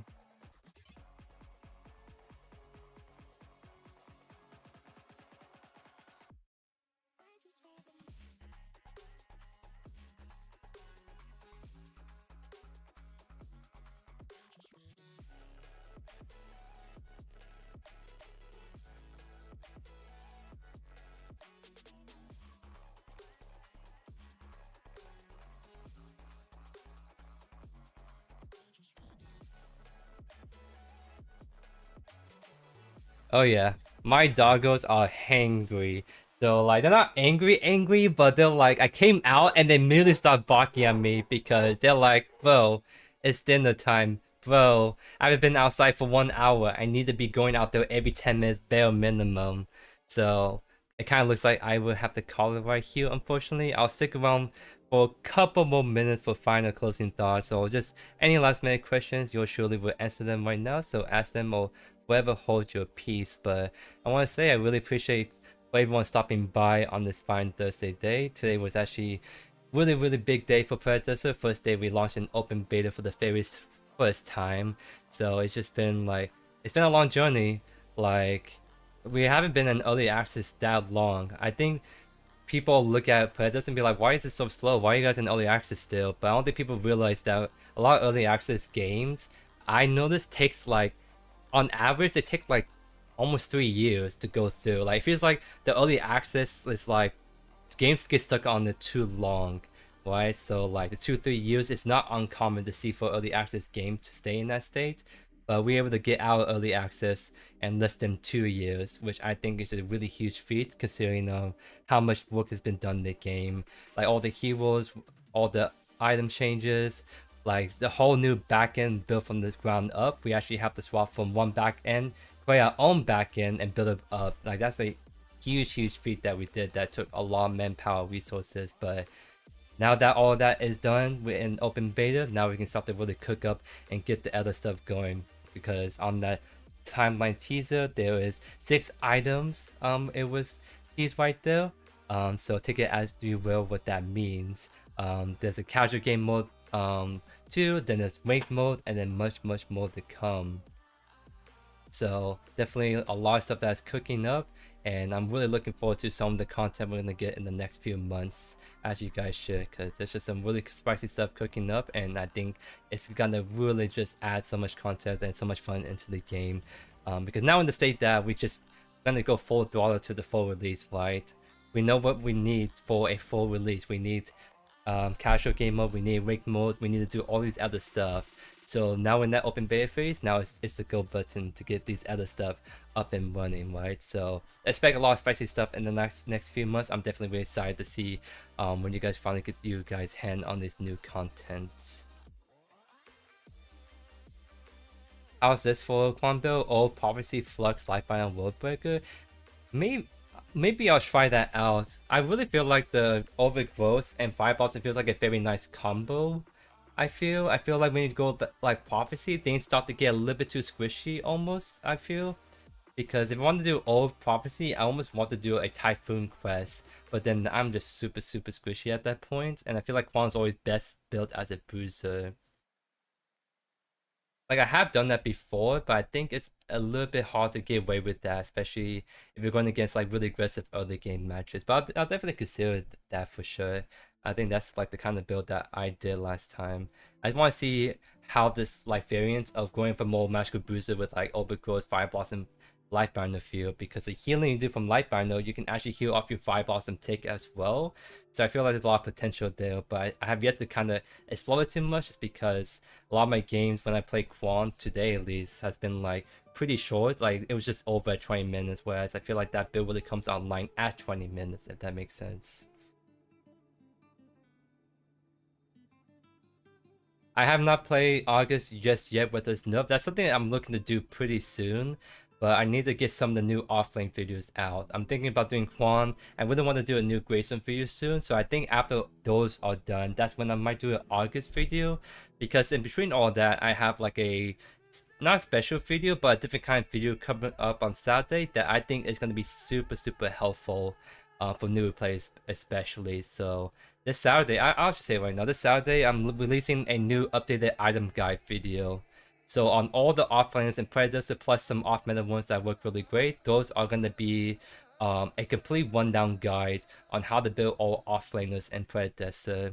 And that video took me about almost 50 minutes to talk through all the heroes. I actually went way more in depth than I thought I would. So that one's a very extensive guide on how to build all offlaners. Some of them I even talk about a second alternative build you can run on them, or just different items you can run in general. So that is just, it's just a very extensive build like video. I think at some point in the middle of the video I just thought my throat started to hurt a bit because I just kept talking non-stop. But yeah, I think that kind of video is just gonna be so worth it for you guys. And it's just the perfect timing too, because new players are joining in. They're gonna play this weekend. They'll be like, how do I build all heroes? There's these videos I can see, but they can sometimes be hard to find, you know. So having a video that's all in one guide video on how to build all offlaners, I think is the best kind of video to help out new players especially. So that's why I time it for Saturdays, especially because I feel like most people are gonna play on that Saturday, Sunday. For the most part, you can maybe say, yeah, I can do Friday, but I kind of want to do my first 2 days commentate videos because that's what I'm most well known for, and then I'll do my guide video on the 3rd day on open beta release. So definitely look forward to that, ladies and gents. Oh yeah, GG's Mark from the last game, really well played stuff right there. You definitely knew what you were doing. Like, you definitely were playing that aggression like the Grey Zone you are with using your ultimate and stuff. Just gotta be a little bit careful on using your ultimates sparingly. And what I mean by that is, of course, you can use your ultimate to like bait out some fights and stuff. But I think at one point in the lane phase, you use your ultimate because you were getting low to that threshold, but I still have 60% HP on you. So what that happens is that, yeah, sure, you got all your HP back, but I still have more than you, and I just kept running you down because now you're put in this awkward situation where you either have to take the reset and then you lose your tower, or you keep staying and then I have an opportunity to actually kill you. And that's what happened when Camille kind of went for the tower dive right there and we finished you off, right? So you almost want to play Grey Zone as if you don't have your ultimate, because you just don't want to use it like too easily, if that makes sense. You want to make your laner work really hard for it. So if you make me work really hard for it, where I'm to the point where I'm at 30% HP, then use your ultimate, that's when it's really good. But I was more than half HP when you used your ultimate at one point, and then I just kind of kept running you down after that. It's like the biggest mistake I see Grey Zone players make, that you just don't want to use your ultimate that way. You want to use it in the best scenario possible, where you put your opponents in a low HP state, or when you make them work really hard for it. You don't want, you want me to work for it, no matter what. That's what I'm trying to say. But yeah, really GG's right there, Mark. Pleasure playing against you. But yeah, I'll consider doing that prophecy build. Right, the Quant Prophecy, I use Fire Blossom tied with Prophecy. That's kind of like what I do actually. I mean, I literally do Fire Blossom Time Warp, and then I'm like do my normal tank build. So Fire Blossom Time Warp, I'm gonna try that out because I'm much I love the Pound of the Orb, but I really feel like Quan does best if he can do way better in the early game. So that build, dropping the Orb with Growth, going for like Fire Blossom Time Warp into Prophecy, that sounds a little bit more fun. I think you're pretty squishy still with that, but I think you substitute Arcane Quest with what do you call, with Typhoon, because as much as I love the one Typhoon with Prophecy, I feel like if you do that, then you're gonna really be super squishy, right? So I think I might try that variant out. I think that's a fun variant to try out. That's very like much how I like to build Quan anyway, just going Fire Blossom first and then building out my fun build afterwards. Anyways, doggers are hangry, they want to go outside, they want to go eat dinner, so I'm gonna call it right here. Really appreciate you guys stopping by. I hope you guys have a great rest of your day. Enjoy the open beta trailer, #become Paragon, which I think it's a really cool hashtag, and I think that just sets the tone on what we're trying to achieve right here. We want the perfection, we want the strive for greatness, right? So I feel like that's just a very fitting hashtag for this game, but also what the Amateur wants to do with this game. So thank you guys so much, and I'll see you guys next time. Peace.